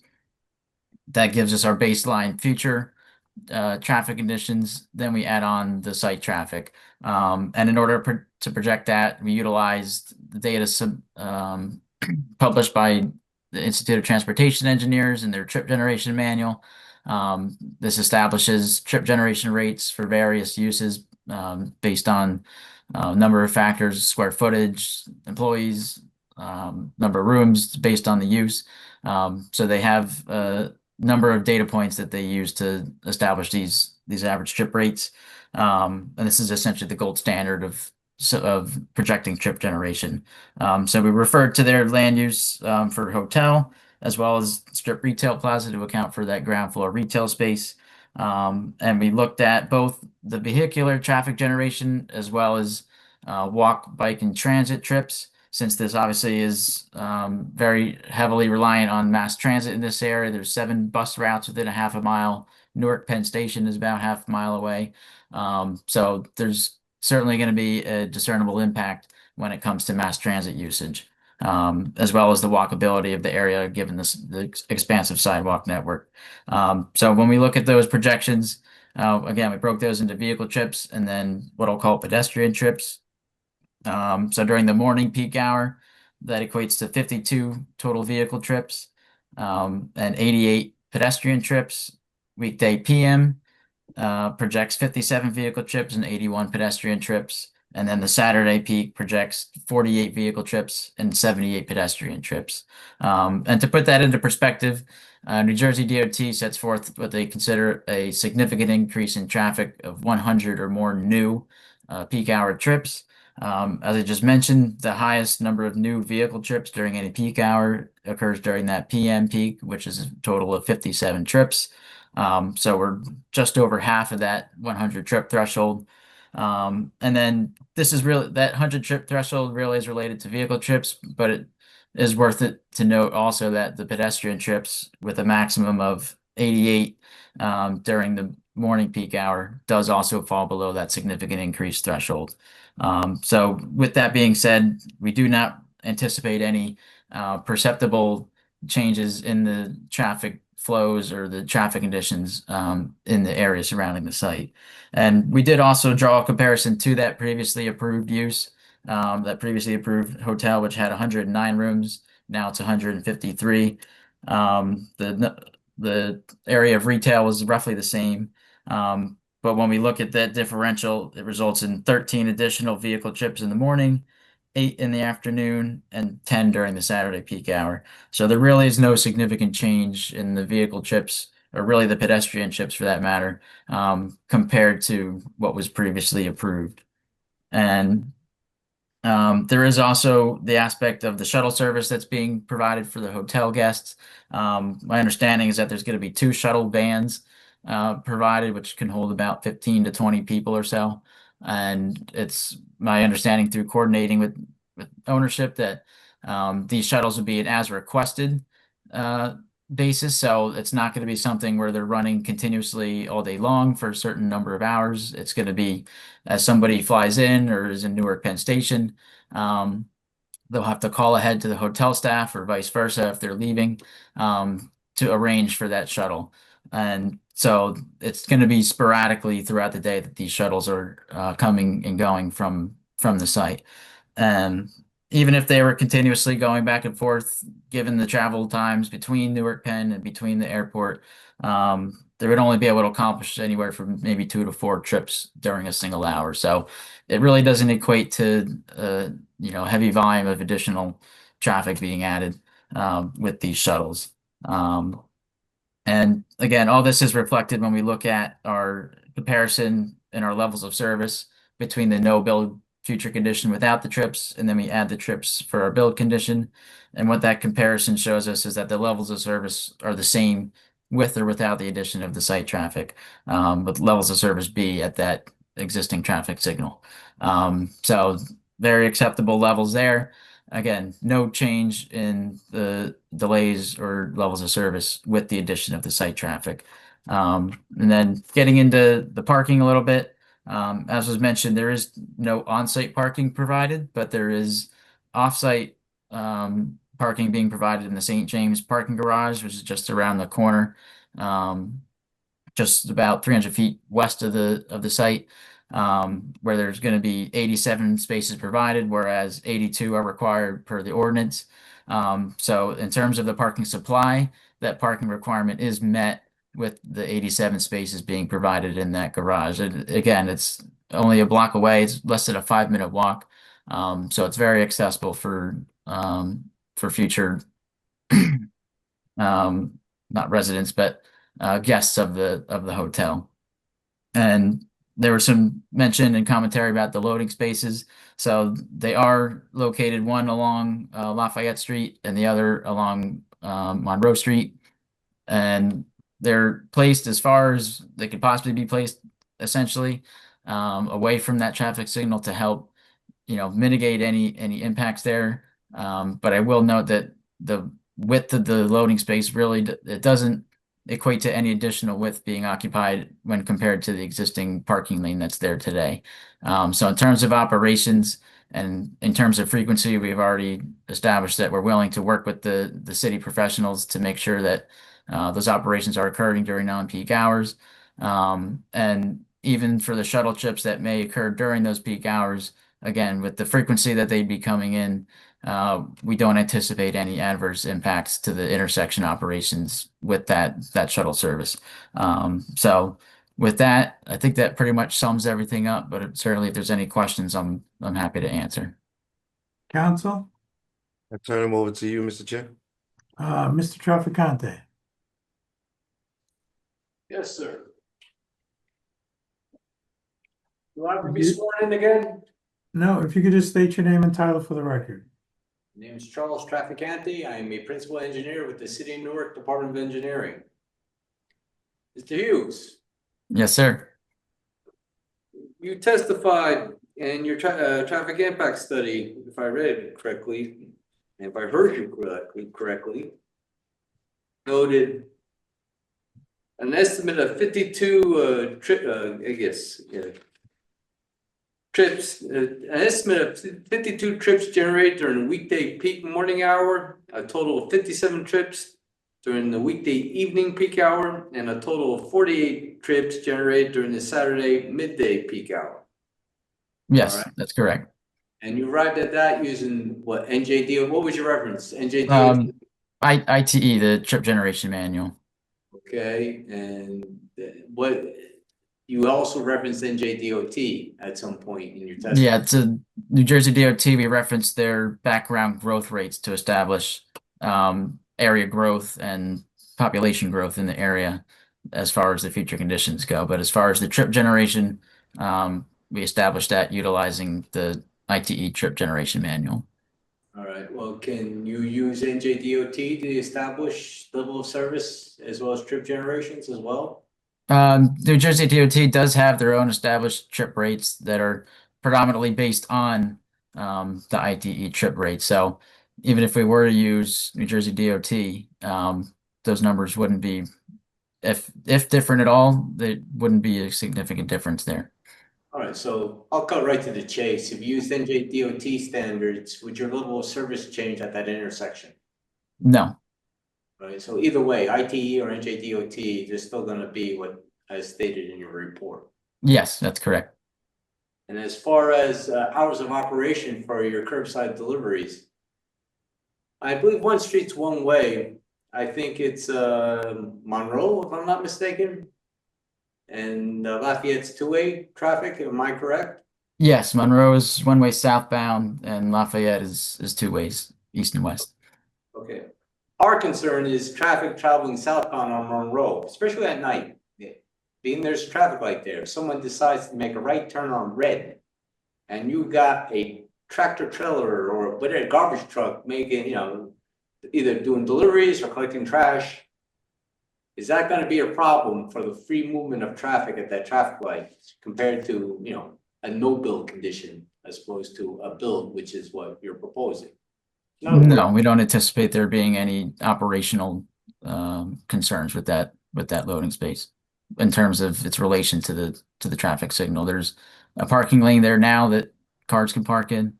So effectively it's the same idea where you'd have cars parked there in that same area. But is that right lane at that intersection traveling southbound on Monroe Street in Lafayette, is that a travel lane? Is that a lane that cars can make a right turn from at that intersection? On Monroe Street, there's parking lanes on both sides with a single travel lane southbound.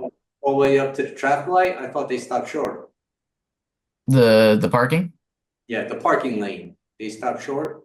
It might be slightly short, so there might be some room for there to squeak through, but for the most part, I mean, based on the existing location of the sign, it's almost right at the corner. So We may need to push your loading zones back then, but nevertheless, the concern still remains what impact your loading zones are gonna have, especially for traffic, especially at night or on a cloudy day, negotiating that intersection, especially if they're looking to turn right on red. Because they'll get over into the right lane where there is no parking and look to make a right on red and hopefully don't run into the rear end of your tractor trailer or garbage truck. That's the concern. understood. And again, we're more than willing to, work with the engineering department if they have other recommendations for the locations of the loading zones or the configurations. We're more than happy to adjust those as needed. More importantly is the hours of operation. All right, it's gonna have to limit when deliveries can be made, okay? Especially for garbage collection and deliveries for your retail space. Do you even know what the retail space is to be used for, or is that just an extension of the hotel? I don't have that knowledge myself. That would have to be a question for the applicant. Because that would have an impact on the number of deliveries, type of deliveries, right? Depending on the use. Certainly it could. It's a very small space, so I don't anticipate a very high demand user coming into there. But again, it's designed and located in such a fashion to help limit any impacts to that intersection. Is it fair to say for now, the proposed retail use is still unknown? Yes. All right. No further questions. Thank you. You're muted, Mr. Chairman. Other questions for the traffic engineer? Mr. Hughes, did you review the parking requirements for this site? Yes. And our planner said 82 spaces are required. Do you agree with that? Yes, that's correct. And none are provided. Is that correct? None are provided directly on the site. However, 87 are provided in the off-site garage or just down the block. 87 are provided in the off-site garage? Yes. And do you know how they're provided?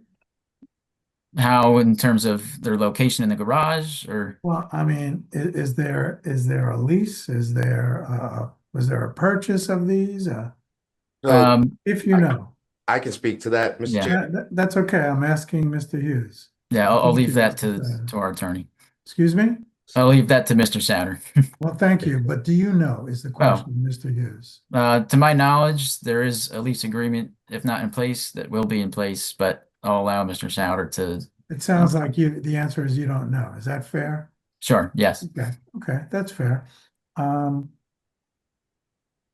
Chair, I'd like to just note for the record that the owner of the parking garage is the owner of this development, and there will be a long-term lease put into place. And is there one in place now, Mr. Sauter? There is not one in place at this moment. But we also were waiting to see what the purview of this board was, because if it is necessary, we would turn that lease into an easement. A wise decision. Obviously, they're listening to counsel. Sometimes, anyway, right? Sometimes. Yeah. Commissioner Cobian. Is it good evening? Is it self-park or will there be valet? Valet. If you know, Mr. Hughes. I'm sorry. Oh, yeah. Well, Mr. Sauter said it, valet.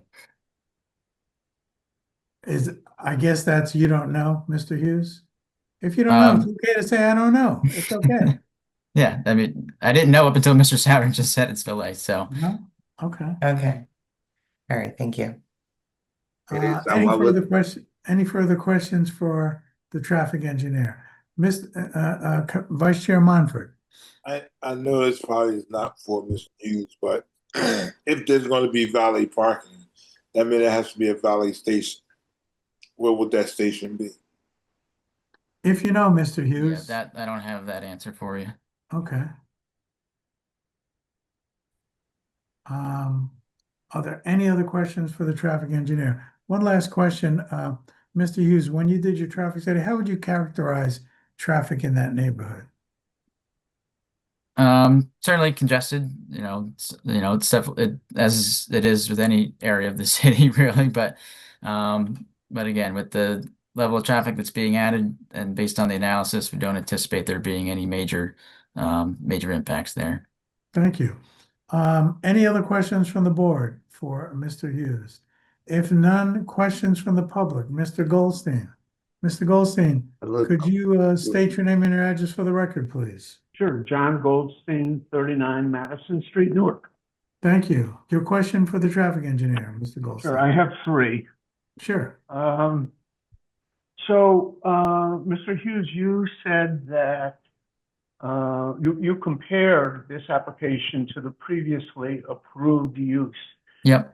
And yet the conditions in the neighborhood, which I'm very familiar with. In fact, I rent a parking space at St. James Parking Garage, have changed considerably. So we've got that new apartment building, which is catty corner to this proposed development. We've got increased traffic at Ciabras. We have the new school opening at St. James Hospital.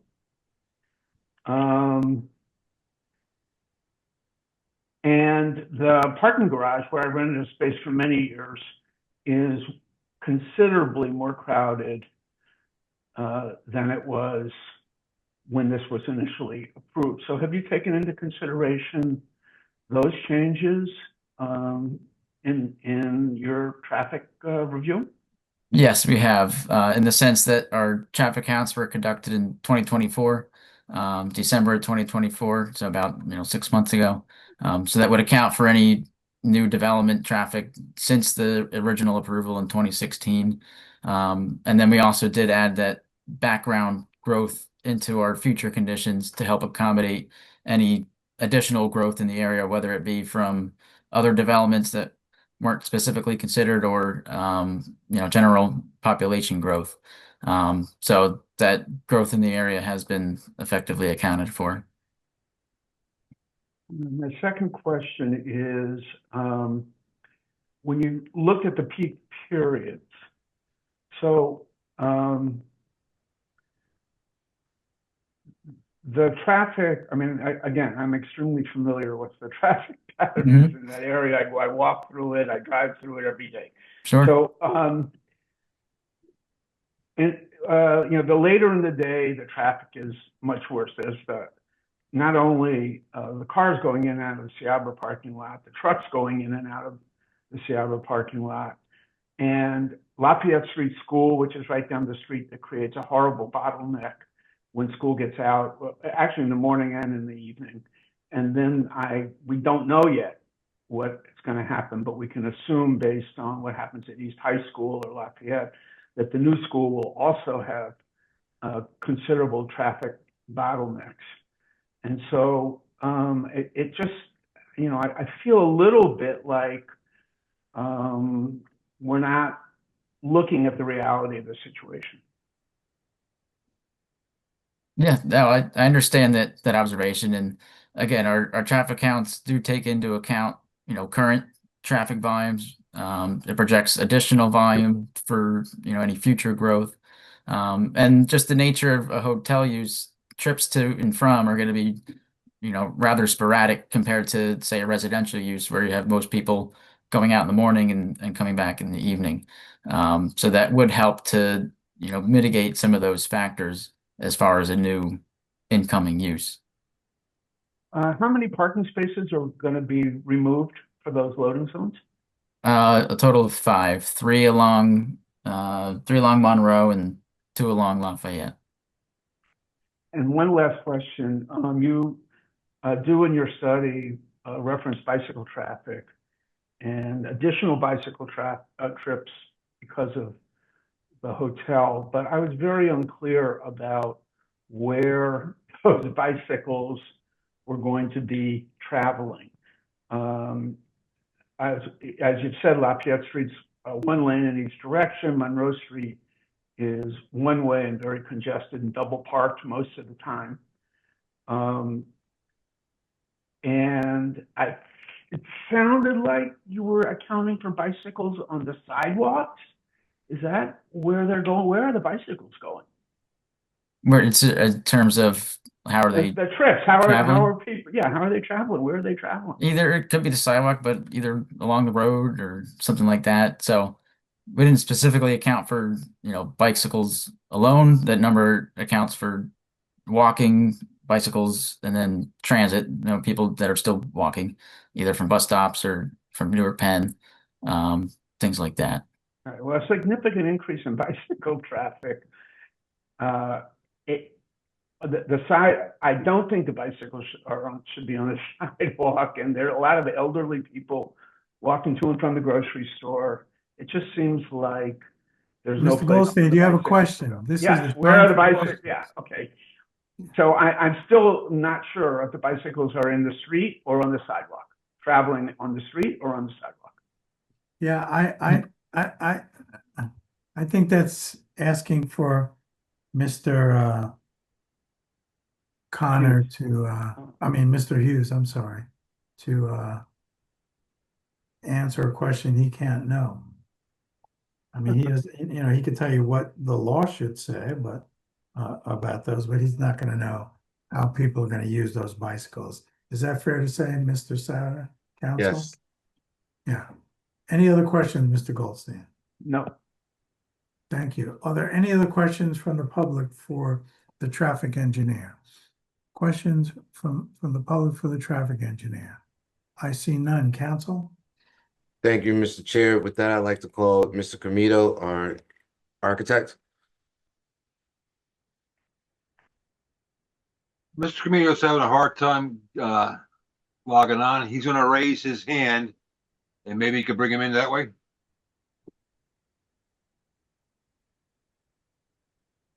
As an old person, I know we old people do have a hard time with this There he modern is. technology. And I'm sure Mr. Comito is right there. Good evening, commissioners. Good evening, There commissioners. you go. He doesn't Good look evening, much older than the last time I saw him. How about that? It was only yesterday, but I believe it was 40 years ago.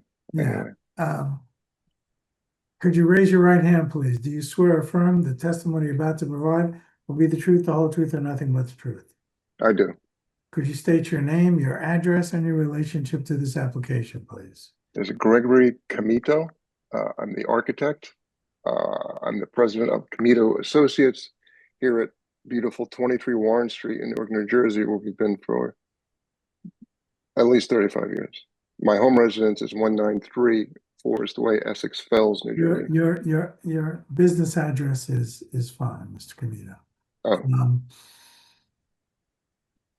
Mr. Comito. okay. So I'm a licensed.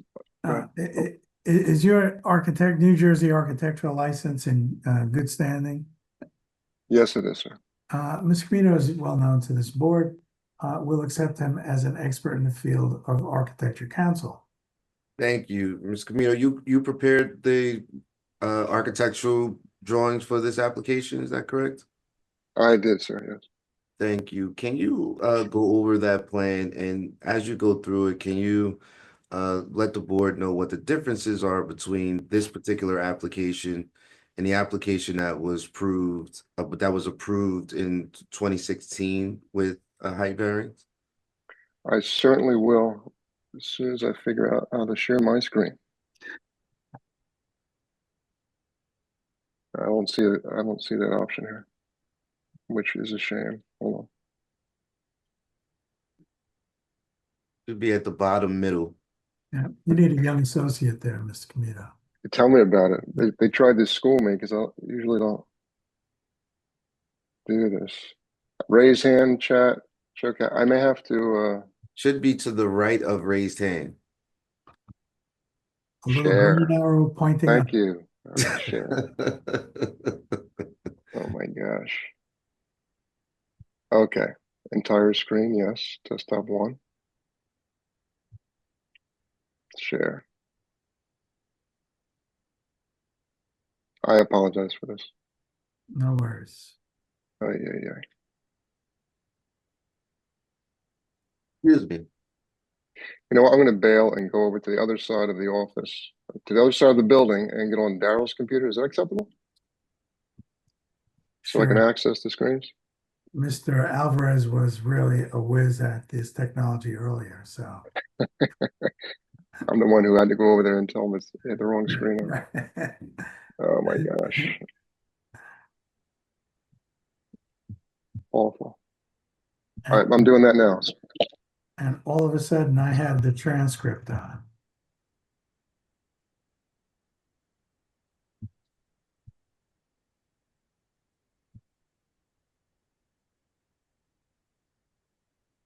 You want the hotel? I need the architectural. I need the drawing too.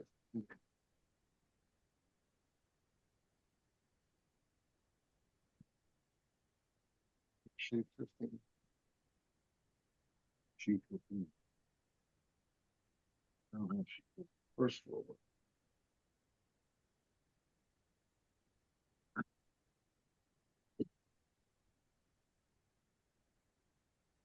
And hello again, can you hear me?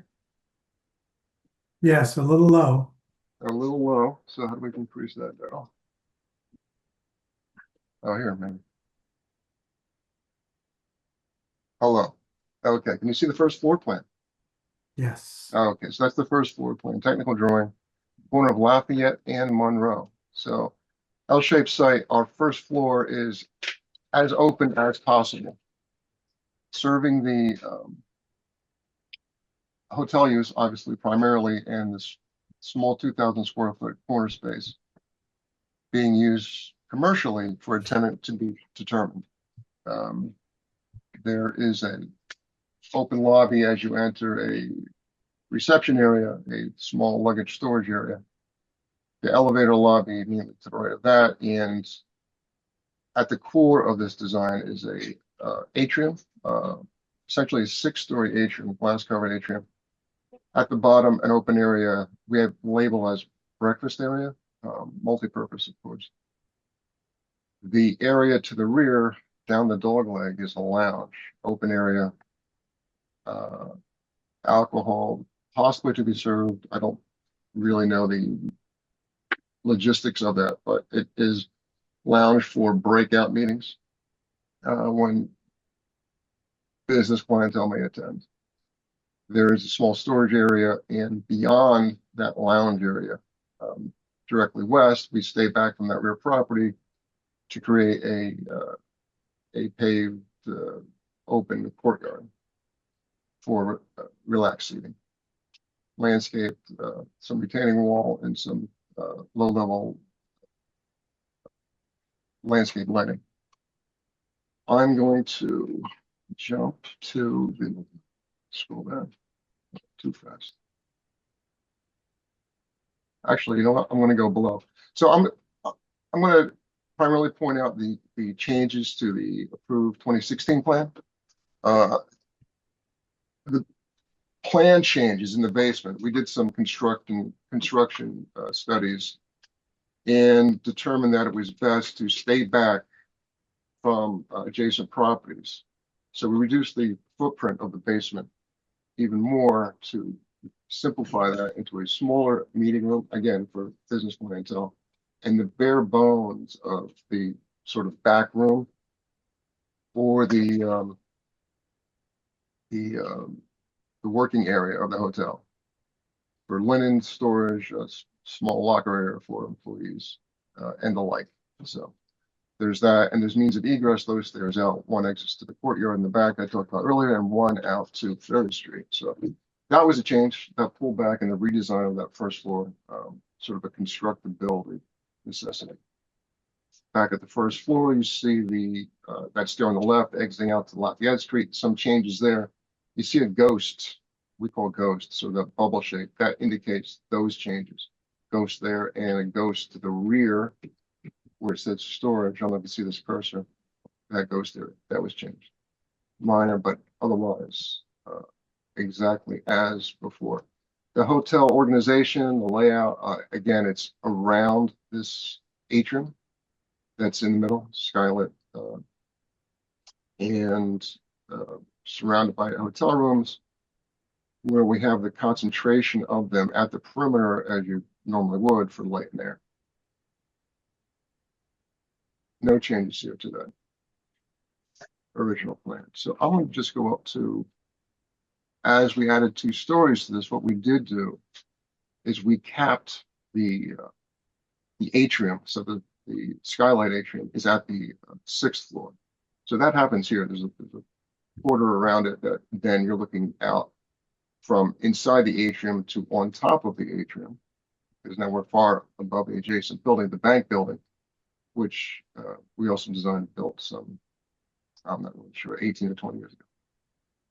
So here you see that skylight below in the middle. So now we're up at the 8th level plan. The roof is as previously designed and approved. it's the casual lounge seating. There's defined areas for the users. There's no structure up here to speak of other than we need an elevator lobby to discharge the elevators from as people exit, and some mechanical space that's ancillary to the building.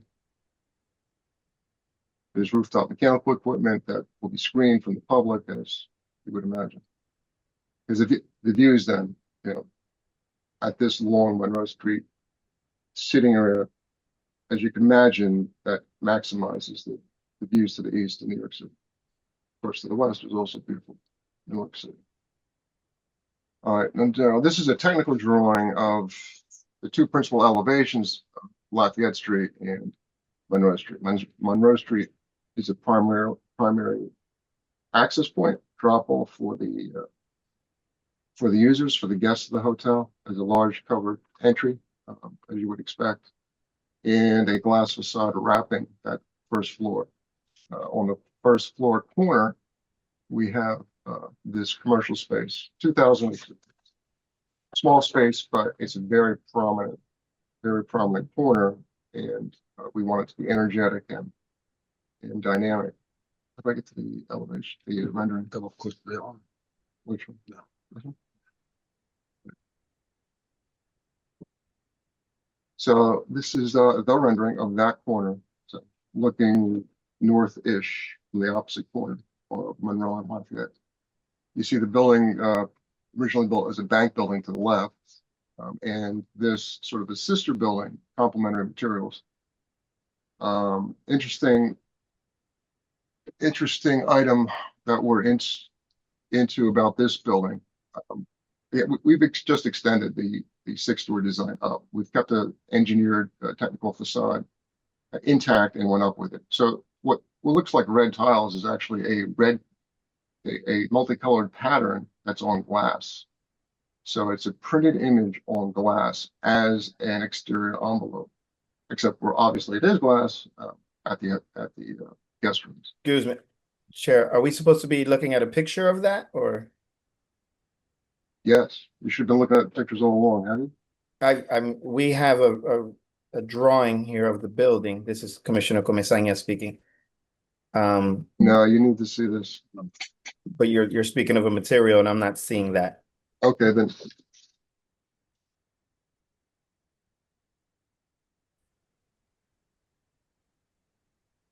If it's in a different window, you're not sharing that window. Yeah, you have to unshare and then reshare. Oh, is that why?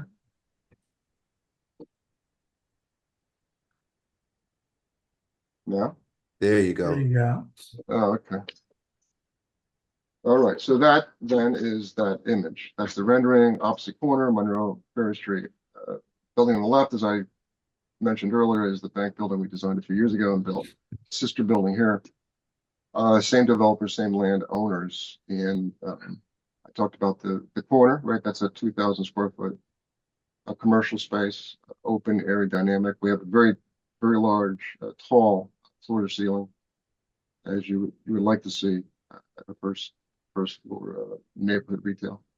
You see to the right, as you go down Monroe, the covered drop off, the lobby focal point, right? And that sort of, we're exaggerating the height of that into a two stories effect to just draw your attention to that lobby entry. But as I discussed earlier, the interesting element about this facade engineering is this printed glass facade panel that we're using. If any of you have seen our recent nearly completed Winona Lippman Family Courthouse on Branford and Washington Street, we have a similar painted glass panel on the first 2 floors that really makes a vibrant and interesting image and effect on the street. We're really happy with. So it's similar here. That sort of red tile is that building product, similar building product, except where there's rear glasses, I've said earlier, where the guest rooms would be. I'm not sure, but any questions or anything I've skimmed over you want me to elaborate on? Council, I turn it over to you, Mr. Chair. are there questions for the architect from the board? Questions for the architect from the board?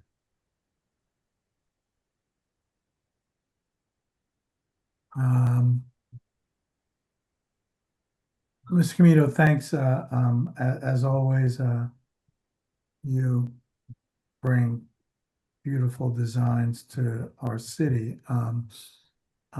I wonder if you can help me out with some questions I have.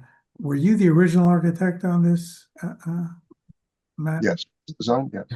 So, if you remember, when this originally came to the board, this was an R3 area, is that correct?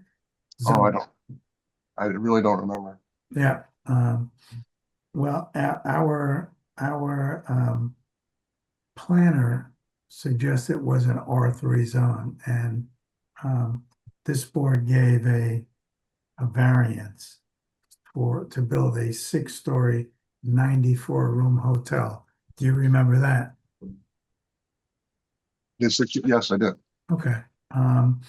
And then the applicant came back for an amendment. Is that correct? I'm not sure of that either, Commissioner. Our planner suggests that the applicant came back for an amendment to increase it from a 94-room occupancy to a 109-room occupancy. Is that correct, if you remember? My notes and recollection was in 2016, it was the 109. Right. Okay. So our planner suggests that originally 6-story, 94-room, then amended to stay 6-story, but 109-room, and now a further increase, adding 2 stories to 153 rooms. Is that correct? Yes. The height, as Mr. Hazel suggested, that's permitted in this district is 60 feet. Are you aware of that? I believe that's true. Right. We did. Right, and the original variance, the original variance that was permitted, and that remains in effect, allowed an increase in height to 72 feet, right? 72 or 75. 72? 72 or 75, but Okay, 72, what did you say, or 75? that particular number, I'm not sure. Yeah, okay. We have 75 on my notes. Okay. And now the request is to go to, as Mr. Alvarez testified to, although he suggests I hear him wrong a lot, so I'm not sure. I'm glad he's there. Is 97.6 feet. Is that correct? 97.5. 97.5 feet. 97.5. Okay. Let me shave an inch off. That's good. So that means that this is 30 feet, 0.5 inches above the permitted height in that area. Is that correct? From 60 to 97.5. If 60 is, It's 37 feet. if that's the reference. Listen, I'm licensed architect and a licensed planner in New Jersey. I'm not testifying on planning this application. I'm staying in my lane. It's always dangerous when someone says, I'm not going to do it, but I'm going to stay in my lane. But go ahead. I'm licensed to, but I'm going to stay in my lane. Right. We have the great planning team right behind me. We'll have the facts and figures I think you're looking for. Okay. I thought you were going to get out of your lane there for a minute. But you agree it's a 37.5 inch increase over what's permitted, right? If those numbers are accurate, yes. Yeah. Yeah. Are you familiar with the area? Yes. This would be by far the tallest building in that area, wouldn't it? I think it would in the immediate area. And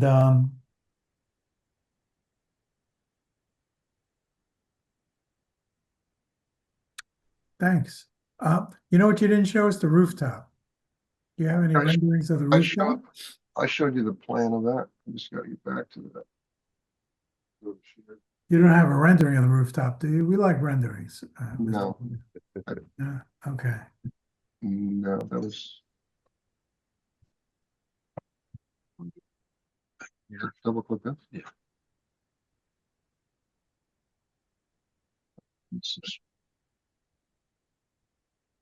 Here we go. His furniture arrangement. That's the rooftop. The core here is on the right. One of the emergency egress stairs, the lobby, and the elevator lobby. Atrium. This is the top looking down, 2-story below at the atrium glass roof. Seating area. This is all mechanical equipment, but the route to the second means of egress, this stair to the south.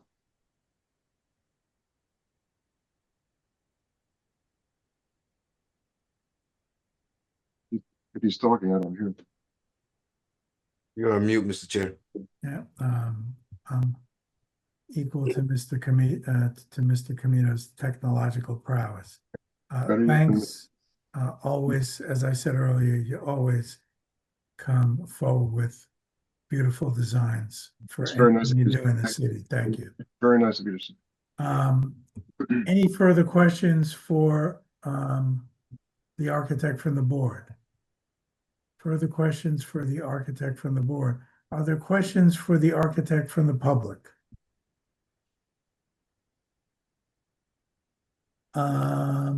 Seeing none, council. Thank you, Mr. Chair.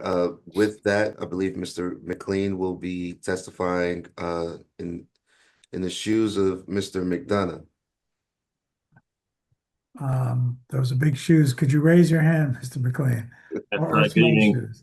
Do you swear or affirm the testimony you're about to provide to be the truth, the whole truth, and nothing but the truth? I do. Could you state your name, your address, and your relationship to this application, please? Yes. So my name is Alexander McLean, McClean. My address is 137 Heckle Street, Unit 7 in Belleville, New Jersey. Thank and I'm the project planner for this application. Thank you. Mr. McLean, have you appeared before this board before? I actually have. Yeah, it's been a while. But yeah, I have. Okay. Is your planning license in the state of New Jersey in full force and effect? Yes, it's still in effect. It's in good standing. Thank you. We'll accept Mr. McLean as an expert in the field of planning. Council. Thank you. Thank you. Mr. McLean, can you go over the variances that we are requesting and apply the benefits analysis to that? Sure. So yes, we're looking at D2. So that's for expansion of the pre-existing non-conforming use relief. I guess this is in regards to the number of units being proposed for the hotel relative to what's permitted for this type of use. Which I believe is 50 rooms. And we're proposing 153 rooms for this development. And we're also looking at a D6 height relief variance. As we just discussed, it's where the height limit for this for the MX1 district is 60 feet. We're proposing 97.5 feet. This is following a recent approval of 75 feet. So it's 37.5 feet from what's permitted in the code, or 22.5 feet from what was previously approved in 2016. And then there are a number of C variances. I guess we're looking at C2 in this case. related to the number of stories. This is 8 stories where 5 are permitted. We're insufficient side yard setback, the off-street parking requirement. There's lot coverage, front yard setback, facade transparency, wall sign area, and impervious surface, maximum impervious lot coverage. So with that, I can go into my. So I just go right ahead with the testimony. Yes, please. Yes, but okay.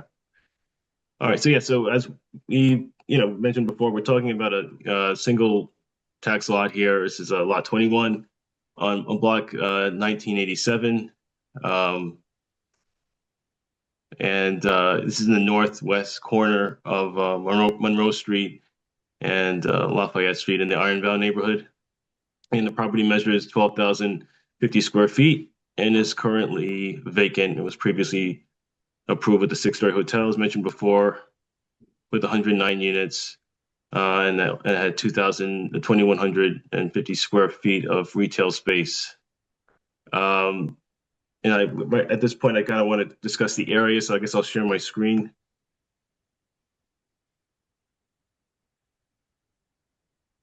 Let's see here.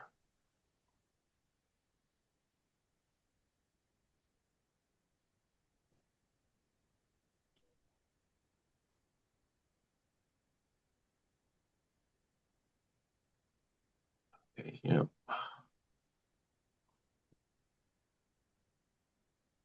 All right, can everyone see my screen? Loading. It's loading. Yep. There we go. Okay. So yeah, so we have 3 pages here, planning exhibits. The first one just kind of gives you an aerial view of the hotels in the neighborhood. There are virtually no hotels in the Ironbound neighborhood of Newark. Except only pretty much you have, well, just outside the neighborhood, you have this DoubleTree by Hilton, just on the other side of the tracks here, very close to the Newark Penn train station. And they have, several, a bunch of hotels on the opposite side of Route 21 and the rest of the city. So just kind of to make the point that there is certainly a lack of hotel use in the neighborhood. So this neighborhood, would benefit from that particular use. And it kind of speaks to, I guess, maybe the, it underlines the, the additional height to kind of meet the demand in this neighborhood. This is just to give you a sense of the site and the surrounding areas. You do have this 4-story commercial office building directly to the west of the property. This is at 265 Lafayette Street. You have the Zebras. There's 1-story market across Lafayette Street. Then you have a 5.5 to 6-story apartment building on the southeast corner at 135 Monroe Street. And then you have a 3-story mixed-use residential building to the east of the on the northeast corner of the intersection here between Monroe and Lafayette Street at 273 Lafayette Street. So with that, I'll just stop. And then just to kind of, again, this is the site on a closer look here. So I'll just stop sharing my screen now. All right. And I'll just continue with my testimony. So yes, I noted, so as mentioned before, we're property is located in the MX1 district. It's the mixed use residential commercial district, which permits a variety of uses. It includes multifamily and mixed use up to 5 stories, including boutique hotels with no more than 50 rooms, no conference centers. The proposed hotel does not have a conference center, so it's akin to the boutique hotel. So this is not that much of a deviation in use than what's permitted than what's a permitted use or hotel use in this area. And with regards to the justifications for the relief, this application satisfies the criteria for the D2 relief pursuant to the Burbidge ruling in the 1990 case, requiring a demonstration of special reasons. It is my opinion that this project advances multiple purposes of the MLUL, particularly purpose A, as the project promotes the general welfare because it delivers a specialty hotel that's lacking in the Ironbound neighborhood for visitors and guests of families who live there. Presently, the only hotel options in the Ironbound are in the downtown area near the train station, as I went over my exhibits. Purpose G, as the project promotes the planning goals to provide for a variety of uses. The architect went over some potential commercial ground floor space there, in addition to the hotel space above. Purpose I, as it promotes the desirable visual environment. As you saw, it was a pretty beautiful design that the architectural team came up with and the engineer came up with. Provides a high quality, attractive design that would add value and quality to the site and the surrounding area. And purpose M, for the promotion of an efficient use of land. It provides for redevelopment, repurposing, and revitalizing an underutilized, stagnant, vacant property. This project meets site suitability standards. So, it's particularly suited for this area, given the context and the condition, which includes a close proximity to, which is about a little over half a mile from the Newark Penn Station. Furthermore, the site was previously approved for a hotel, and this use is essentially the same. It's in a centralized area with great accessibility and with nearby amenities such as the Riverbank Park, the Newark Riverfront Park, and the Red Bulls Arena, which is up Jackson Street. That's 2 blocks away, and you take it up north to over the bridge. Public impacts, based on all the testimony that you heard, use relief can be granted without any substantial public detriments, and the project has been designed to flow, function, and operate safely, efficiently, and comfortably. The use is in harmony with the mixed character of the area, and the area is special for its variety. With regard to zone plan impacts, the use relief can be granted here without any substantial impairment to the zone plan. And the relief relates to a distinct site that has already been approved for a hotel. Therefore, the degree of departure from what's already been approved is not substantial. Likewise, the degree of departure from the zone plan is not substantial. And the use is akin to the permitted boutique hotel, as mentioned before, in that is lacking in a conference center. Only the room count is more here. With respect to the negative criteria here, the applicant must demonstrate that the granting of relief would not result in a substantial detriment to the public good, nor substantial impairment to the intent and purpose of the zone plan or in the zoning ordinance. It's my opinion that the proposed project would advance goals 2.1.5 of the city's 2022 master plan, page 150, that calls for development that encourages the city to become a 24/7 city for the arts and entertainment, as this would encourage tourism to the city, specifically to the Ironbound neighborhood.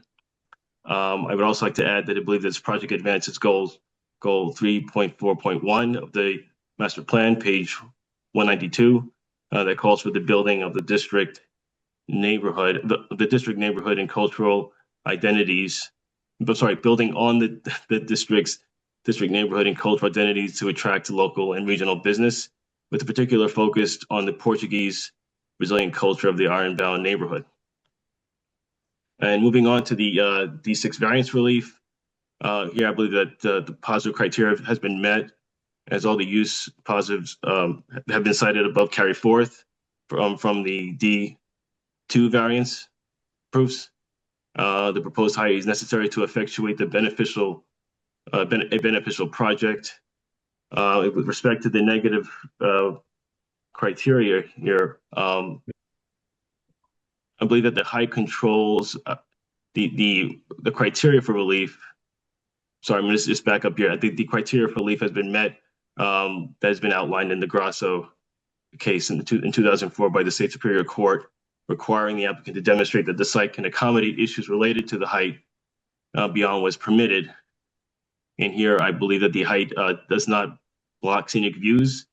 And actually, if anything, it actually is an attraction, since it would allow occupants of the hotel to get great views of the river and the park in the arena, which potential visitors may be able to enjoy once this building is in operation. Should the project be approved, obviously, and that the added height would not create runoff problems any more than what was that would have been approved under a lower height. It doesn't give the property any unfair advantages regarding the height beyond what was approved previously. It doesn't create an imposing or obstructive structure here.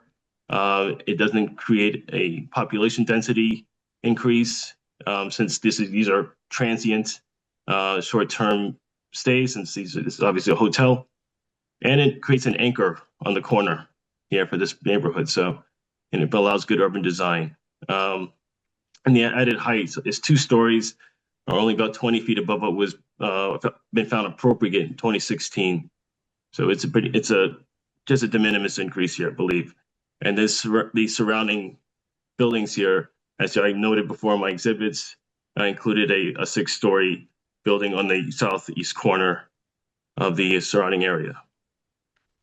The C variance proofs here, the positive criteria for the C variance proofs carry forward from the D variance that was outlined earlier. And here, it provides a better zoning alternative. And it's overall, I believe that the application as a whole substantially, the benefits outweigh any detriments. And for the negative criteria, all C variance relief was addressed on a point-by-point basis by the professionals here and based on their testimony. And with that, I would just like to conclude that this would enhance the neighborhood as discussed earlier. This is going to definitely provide a much needed use, considering that the lack of hotels in the area, and considering its location, it seems appropriate. And with that, I believe that the criteria has been met and approval is warranted. Council? Thank you, Mr. Chair. I'll turn it over to you. Are there any questions for the planner from the board? Questions for the planner from the board? Commissioner Torres? Yes, I would like to ask, this will be the tallest building in the area? Yeah. Yes. Are there other buildings that are tall in the area? Yeah, so I just, I think I mentioned earlier, somewhere at the beginning there, that there is about a 6-story building, pretty much diagonally from the site across Lafayette Street. It's 5 stories, and then it has I guess like a penthouse on top. So that's pretty much, that's the tallest structure in the immediate area That's the only tallest in the area. that I All saw right. from my survey. Yeah. That's good. Your knowledge. Okay, thank you. Mhm. Any other questions for the planner from the board? Questions from the board? Questions from the public? Mr. Goldstein? Question for the planner? Yes, sir. And just So state your name again for the record, please. Sure, John Goldstein, 39 Madison Street. So We I have, need a little more audio from you, Mr. Goldstein. can you hear me now? Yeah. Yep. Okay. So I have 2 questions. When you described the height difference as de minimis, and given the surrounding buildings, it's a little bit of a subjective kind of description. I mean, for some of us, it's significant. It does block sight lines for lots of people in the 3-story buildings that are common in the neighborhood. It is very much a residential neighborhood. Moving out. Good question, Mr. Goldstein. So the question is what is de minimis about increasing the height this much? I mean, yeah, I suppose that you could be interpreted as a subjective point here, but it's again, it's 2 stories. I mentioned the nearby 6-story building there in the area.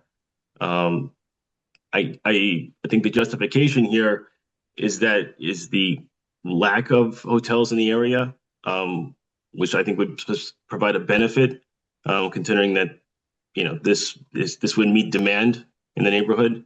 So I believe that would be appropriate. Also given the proximity to this site to Newark Penn Station and a number of amenities in the area, the capacity is warranted. The second question that I have, one of the conditions you talked about was promoting the general welfare. And my question is, do we know how many jobs are going to be created, how much they're going to pay, and whether neighborhood residents will have any preference for those jobs? Yeah, I don't think I can speak to that. I think the owner would be able to provide more clarity on employment from the hotel and potential, uses that, vendors he's working with to occupy the commercial space. Yeah. But I think to answer your question directly, though, but in a better manner is, I call out the master plan and some of the goals, particularly with, providing tourism, kind of enhancing the, not enhancing, but drawing in visitors into the Ironbound neighborhood to, kind of enjoy the culture of the Ironbound neighborhood, the Portuguese Brazilian culture. So I think that's a huge benefit to the community. If I may, Chair, I'd like to just add this. Oh, you're on mute, sir. Right before you do, Council, Mr. Goldstein, any other questions? No. Okay, Council? Yes, I just wanted to add for Mr. Goldstein that we're looking at approximately 20 full-time jobs once this is fully built. And we will be working with the City of Newark's Workforce Development Board to fill those jobs. Not only the permanent jobs, but we'll be working with the city's Workforce Development Board to fulfill the construction jobs on here as well.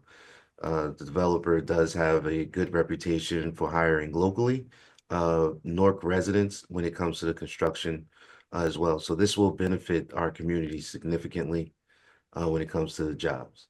Thank you for that testimony, Council. Any other questions for the planner? Additional questions for the planner? From the public? I'm sorry, screen name Brock Diamond. Good evening, everyone. Hi, could you Good to give see us everyone your again name? today. Could you give us your name and your address, please? It's actually Shakir McDougald. I'm sorry, Mr. 67. McDougald.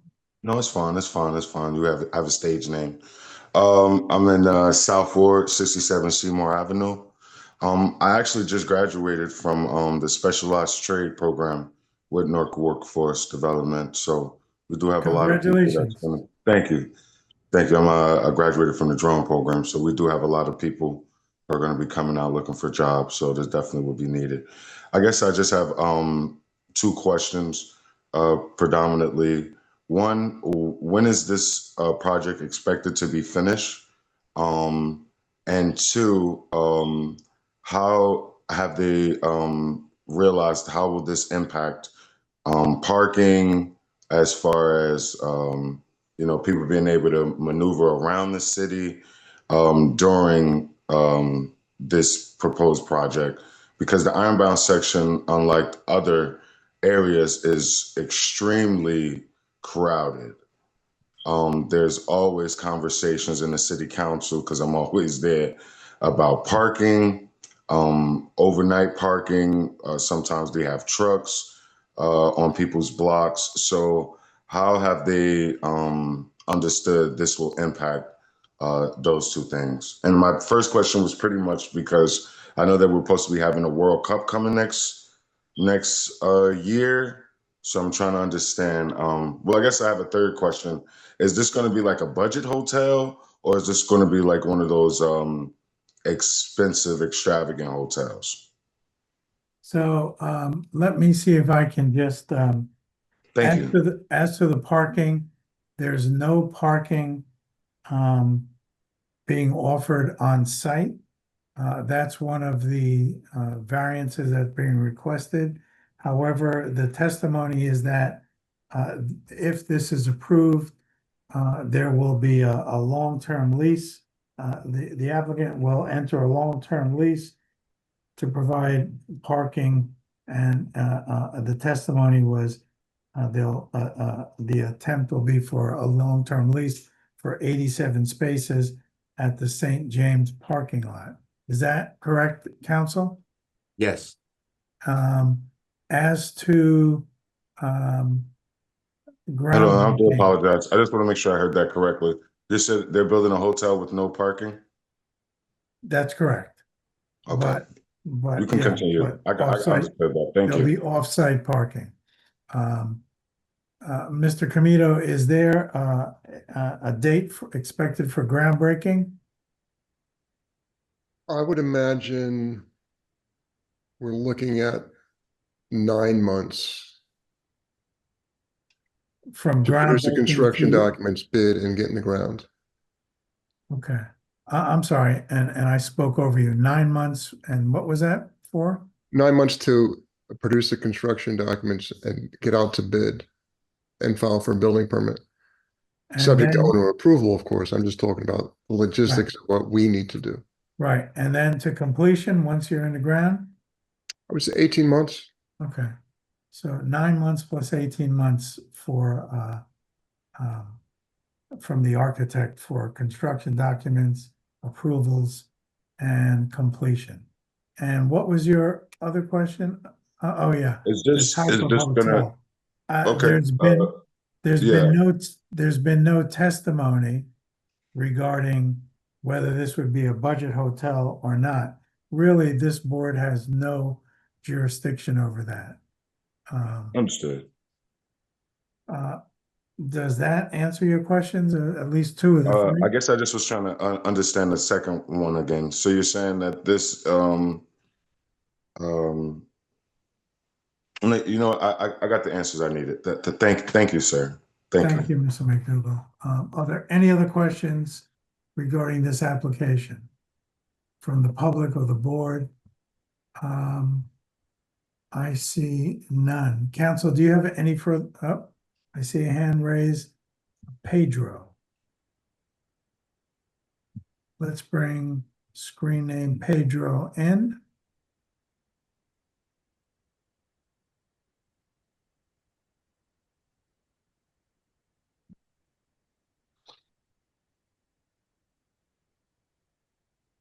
Screen name Pedro, could you turn on your camera and unmute yourself?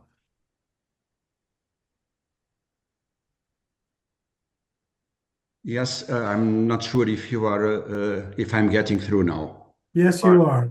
Okay. Maybe I am jumping the gun and I am not sure if you are certainly jumping the gun. Can you give us your name and address, sir? Yes, Pedro Bello, and I am a Newark resident. I live in 135 Monroe Street. Thank you. She's just across the street from the hotel. Do you have a question, sir? No, I don't. I was just thinking that probably we were closing, and I was expecting Calvin to introduce me to make a couple of comments on the project. I am a partner on the project, and I have been involved since the beginning. Hold on. Counsel, do you have any other witnesses? I do not. Okay. there are no other witnesses, but Pedro, I think, and I'm sorry, I missed your last name. Bello. Bello. I would urge you to talk to your attorney before you speak. Always a good thing to do. Okay. Are there any other questions for any of the witnesses here? Mr. Saturday, you need 2 minutes to talk to this gentleman? I don't believe so. Mr. Bello is a long-standing resident of the Ironbound and one of the folks who have done a lot of development in the Ironbound. So he's familiar with the group, and I think he wants to say something about the significance of this from his perspective and why he's Okay. taking on this endeavor. Well, then, since council has no further witnesses, we're now in the period where we'll accept persons to make statements either for or against this project.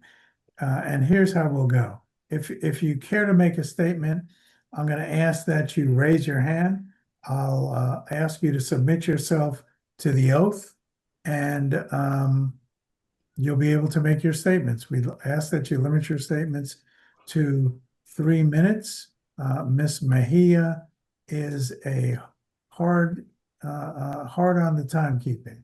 So, sir, I see you have your hand raised already.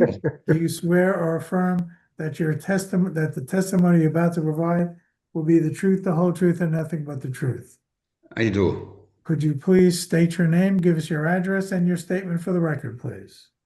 Pedro Bello, and my address is at 135 Monroe Street, Newark. Thank you. Your statement, sir. So I have been involved in this project since the very beginning of the hotel project. And let me just tell you, Mr. Chairman, that you have been absolutely right with all of the facts. The first approval was for 94 rooms. That was revised to 109 and in 2016. We had a local operator that was not part of any group, that was the first proponent of this hotel.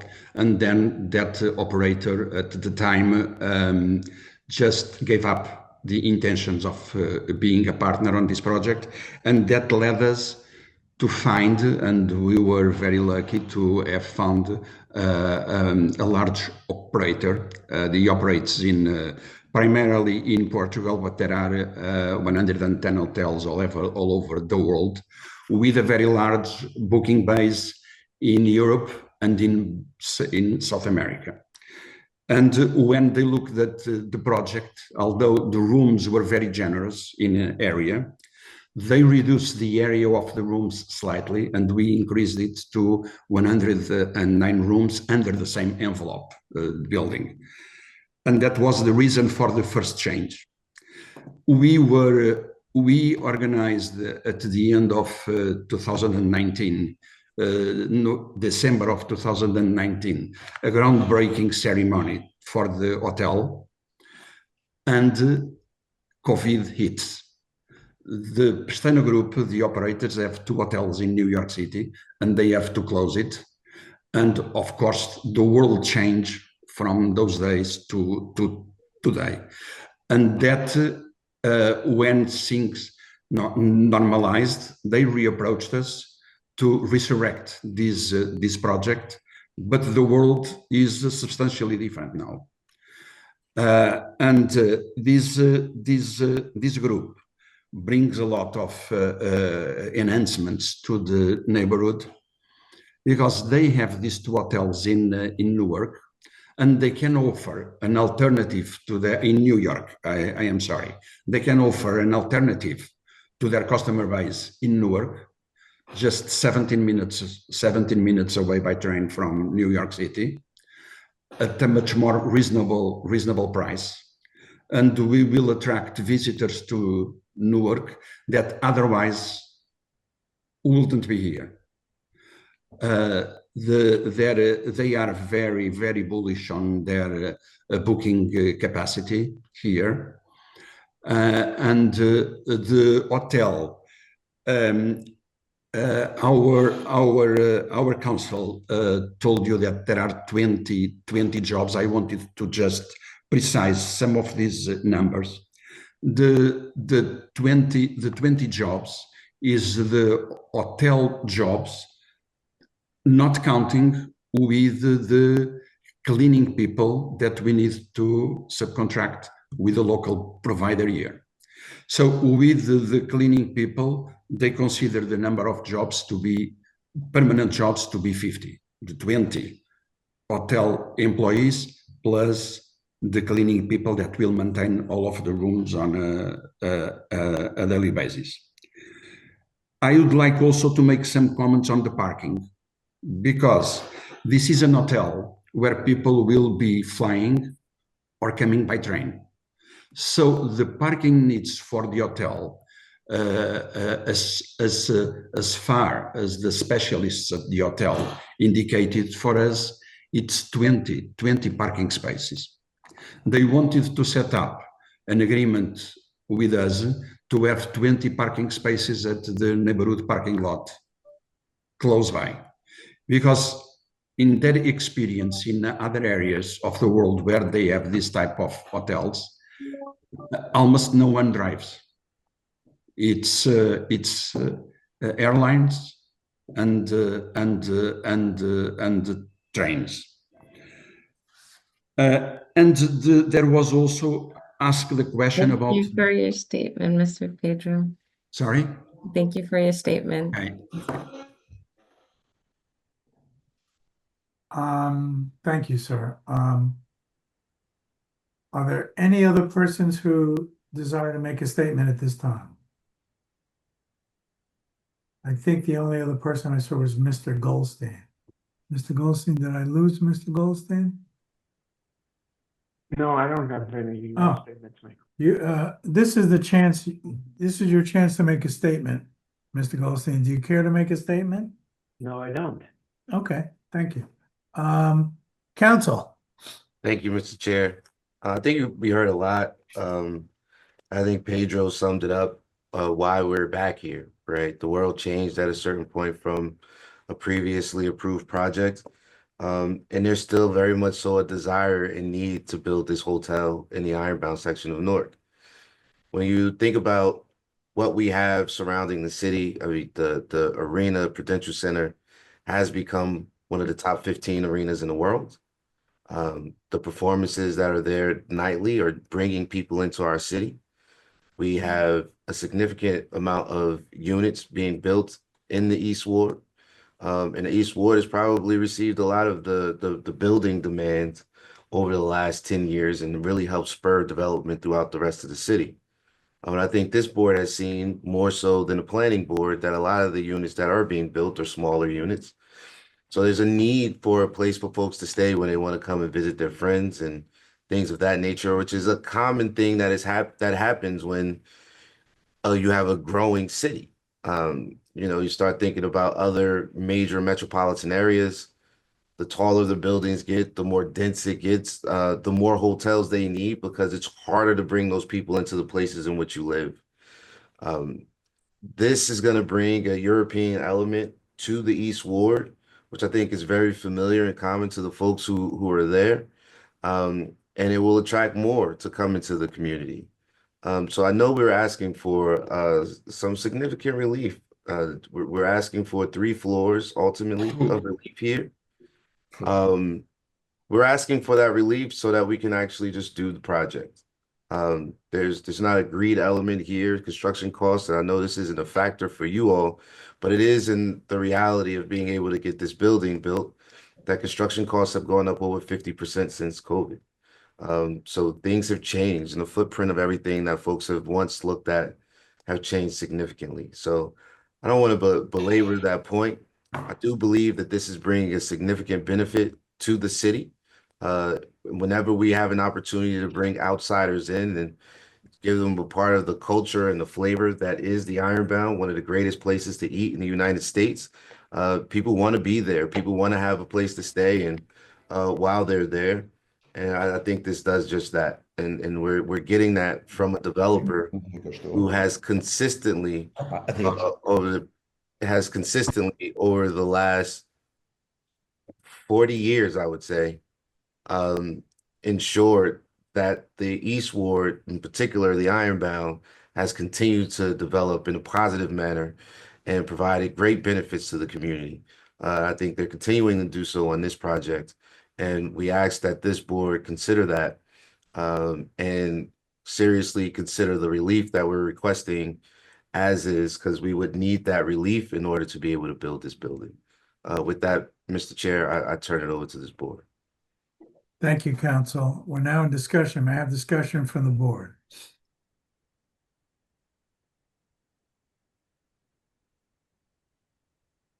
Commissioner Comesañas. Thank you for everyone from the community who participated and shared their opinions. For me, the presentation seemed a little scattered about the height and stuff. I was able to get some clarity. So thank you for clearing that up. I do think that there is a need for hotels in the city of Newark that don't require you having a car. If you stay near the airport, you need a car to go anywhere. If you stay in the Ironbound, you don't need a car at all. So I think that's good. And I know there's no shortage of demand for hotels, but it is going to be the biggest structure in the neighborhood that does, give some reservation. But I've never met Mr. Bello, but being from the community, his reputation is intact. So it's good when you find out who the owner is, and it's not someone that you hear people often complain about. So I trust that the people doing the work have the best interest, and it's going to be an interesting structure. That wall was up there for a long time with the glass and the bricks printed on it. So that's interesting. I just like to hear what some of the other board members say. Thank you, Commissioner Comesañas. Commissioner Vice Chair Monfort. Thank you, Commissioner. Mr. Chair. I remember very well when we started down this route with this project down in Ironbound, and it's been here before us. I was always a little skeptical about the project because of the parking situation, but once I understood the agreement that would be not possibly, but be put in place to have parking and to be able to shuttle individuals from that parking location to the hotel, I was a little more relaxed with this project. I voted for it before. I think it brings another hotel to the city. During that time when it originally came, we were getting about several different applications for hotels, and only one has been done. That's the one on top of the parking deck, the Comfort Inn. That year, I believe there's about 6 hotels that were supposed to come into Newark, and today only one has been completed. But I think this hotel will bring a positive thing to the neighborhood, so I'll be in favor of the application. Thank you, Vice Chair Monfort. Any other comments from the board? Other comments from the board? I have some real reservations here. When this first came before us, as laid out by the board planner, this was an R3. What a big ask to put a hotel in an R3. But the board saw the wisdom, I'll say, in that, and approved a 6-story, which was a height variance, because 5 stories are allowed. And 5 stories were allowed with that type of building, but not in R3s, and 94 rooms. But that wasn't enough, and it came back. The zone changed. It's no longer an R3. I think it's a MX, and its hotels are still not allowed. But they came back and for an expansion from 94 rooms to 109 rooms, staying at the 6 stories. 6 stories would make them 1 story higher than is permitted. And we gave them a height variance of, our planner suggested it was 72 feet, which would be 12 feet. The witnesses, architect and engineer suggested it was 75 feet. Either one, 12 to 15 feet height variance, making it the tallest building in the area. And now, here we are again, asking for what I think is a kind of astronomical increase to 8 stories, taking it from 60 from a permitted 60-foot height to a 97.5 foot height. That's 37.5 feet over what's permitted. This will tower over everything in that area. It just doesn't fit in. In some areas it might. We allow that in some areas. In this area, this would just be a tremendously large structure. Now, I commend council for his presentation. I commend the architect for a nice design here. But 37.5 feet, I just think that's asking for far too much. It's a very congested area, and going from 109 to 153 guest rooms in that congested area, it's going to significantly add to congestion. There's no parking. There may be parking. There's no lease yet, but there may be. And who knows how long that will last. So that's a concern, but I think my major concern is just the tremendous height here. I think a hotel in the area is a great idea. I think that's why this board approved it. But just to come back to grow and grow and grow and become a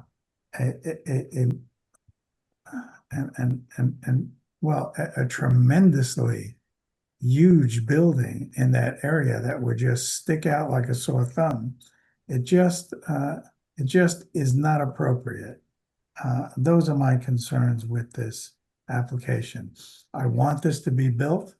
I want it to be built with the variances we allow. The use variance, because hotels are not permitted there.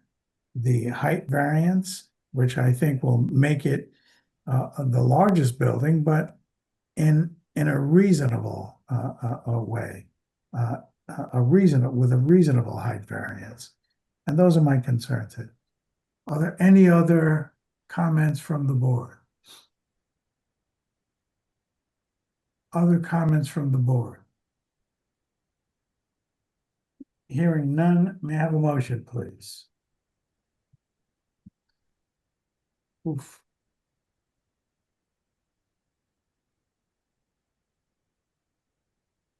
I'm just looking for the application number, but I make a motion to approve. Give me 1 second. 24-57, madam. Thank you, with all set conditions. Second. We have a motion for approval, Commissioner Cobian. Is that with conditions? Yes, please. Motion for approval with conditions, Cobian. Was that a second, Commissioner Montford? Second. A second, Commissioner Montford. Call the roll, please. Aye. Member Jones, Yes. Member Hardesty, Yes. Member Comesañas, Yes. Member We didn't hear you. Member Cobian, Yes. Member Torres, No. Vice Chair Mumford, Yes. Chair Afant. No, Do we need site plan here? Amended site plan. Yes. Okay. Can I have a motion for amended site plan? Move it. Second. Move it, Montfort, second, Comisarios. Council, can I ask if you'll accept a conditional preliminary site plan, conditional final site plan? Those conditions being that you'll show to the approval of board staff and city staff that you met all conditions imposed this evening? Yes. Thank you. Call the roll, please. Member Jones, Go back one more slide. Member Jones, This one right here. I don't know what we do. Yes. I know why it's here. I love it because Artist. it's a graphic of. Yes. Member Comisarios, Yes. Member Cobian, Yes. Member Torres, No. Vice Chair Mumford, Yes. Chair Alford. No, congratulations, your application and conditional preliminary and conditional final site plan have been approved. Thank you all. I greatly appreciate it. Thank you. No more floors. Placed my agenda. There it is. Are there any resolutions to be memorialized, Ms. Allwaters? No, Mr. Chairman, not tonight. How are we on the resolutions? How far behind are we? We are doing great. So we're up to date. I believe we only have, and Sylvia, you can confirm, I believe the last meeting in April and the month of May. Those are the resolutions that are pending currently. And we're still within the statutory time limit. So we're not behind on any resolutions?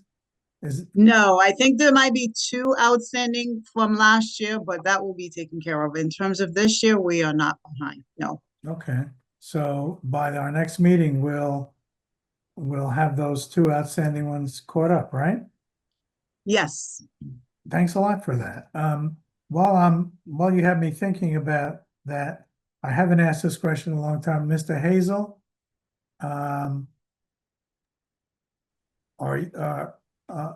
are you caught up with payments due to you? Yep, absolutely right on point. Well, that's fantastic. I think that's the first time I ever heard that. Congratulations to both you and the city. Ms. Allwaters, how about you? Council all caught up with outstanding payments? No. We are not. We have not gotten paid for this year. Oh, that's granted, I need to provide my invoices for 2025, but I believe Michael has and has not received payment. And we still have some minor, we still have some more left from 2024. Not a lot, but we still have a balance that we have not been paid for 2024. I'm sorry to hear that. I'm sure Miss Juma can help out with that. You're muted, Miss Juma. Yes, so the last I spoke and heard from our department's HR is that we're waiting for invoices. And we also just received, or they just accepted the signed contract. So those were the 2 items that are pending, but according to our department's HR, they're up to date, except that we're waiting for invoices. Fantastic. So that's good to hear. Hopefully when those invoices are in payment will be swiftly provided. Good. Memorialization of minutes, the May 15th minutes. Are there any proposed revisions? Hearing none, call the roll, please. Member Hardesty, Yes. Member Comisarios, Yes. Member Jones, Yes. Member Cobian, Yes. Member Torres, Yes. Vice Chair Mumford, Yes. Chair Alford. Yes, council, any matters that require us to go into executive session? No, Mr. Chairman, but we did receive the letter on Beaumont. So Michael and I are reviewing it and we will reach out to Vice Chair to discuss. Thank you. I don't know if you remember that application. No, but I'm sure you'll bring both the vice chair and me up to speed.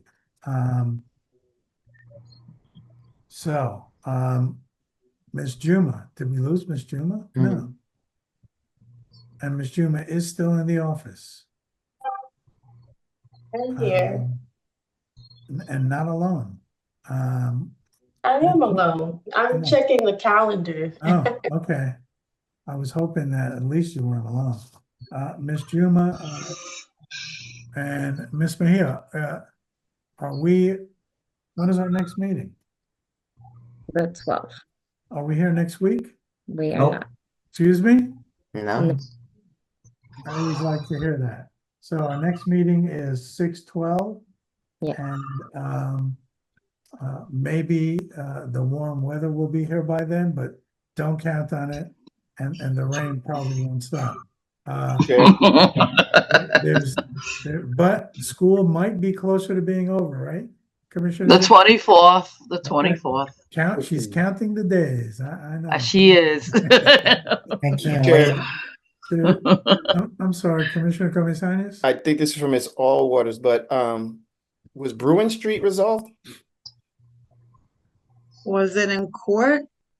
Yeah. I think we have 2 hearings coming up on June 15th. I think it was not adjourned, but it's continued through June 15th. Okay, so there's still stuff happening there. Okay, I was just wondering Yes. if it was resolved. I don't want to get into detail. All right. But I'll double check with Michael. He goes to court on these cases and we'll update you. Okay, thank you. You're welcome. Okay, there's nothing further on our agenda. A motion to adjourn is always in order, non-debatable. Move it. Moved. Second? Second. All in favor, say aye. Aye. Aye. Aye. Have a good night, Wonderful everyone. night. See you on the 12th.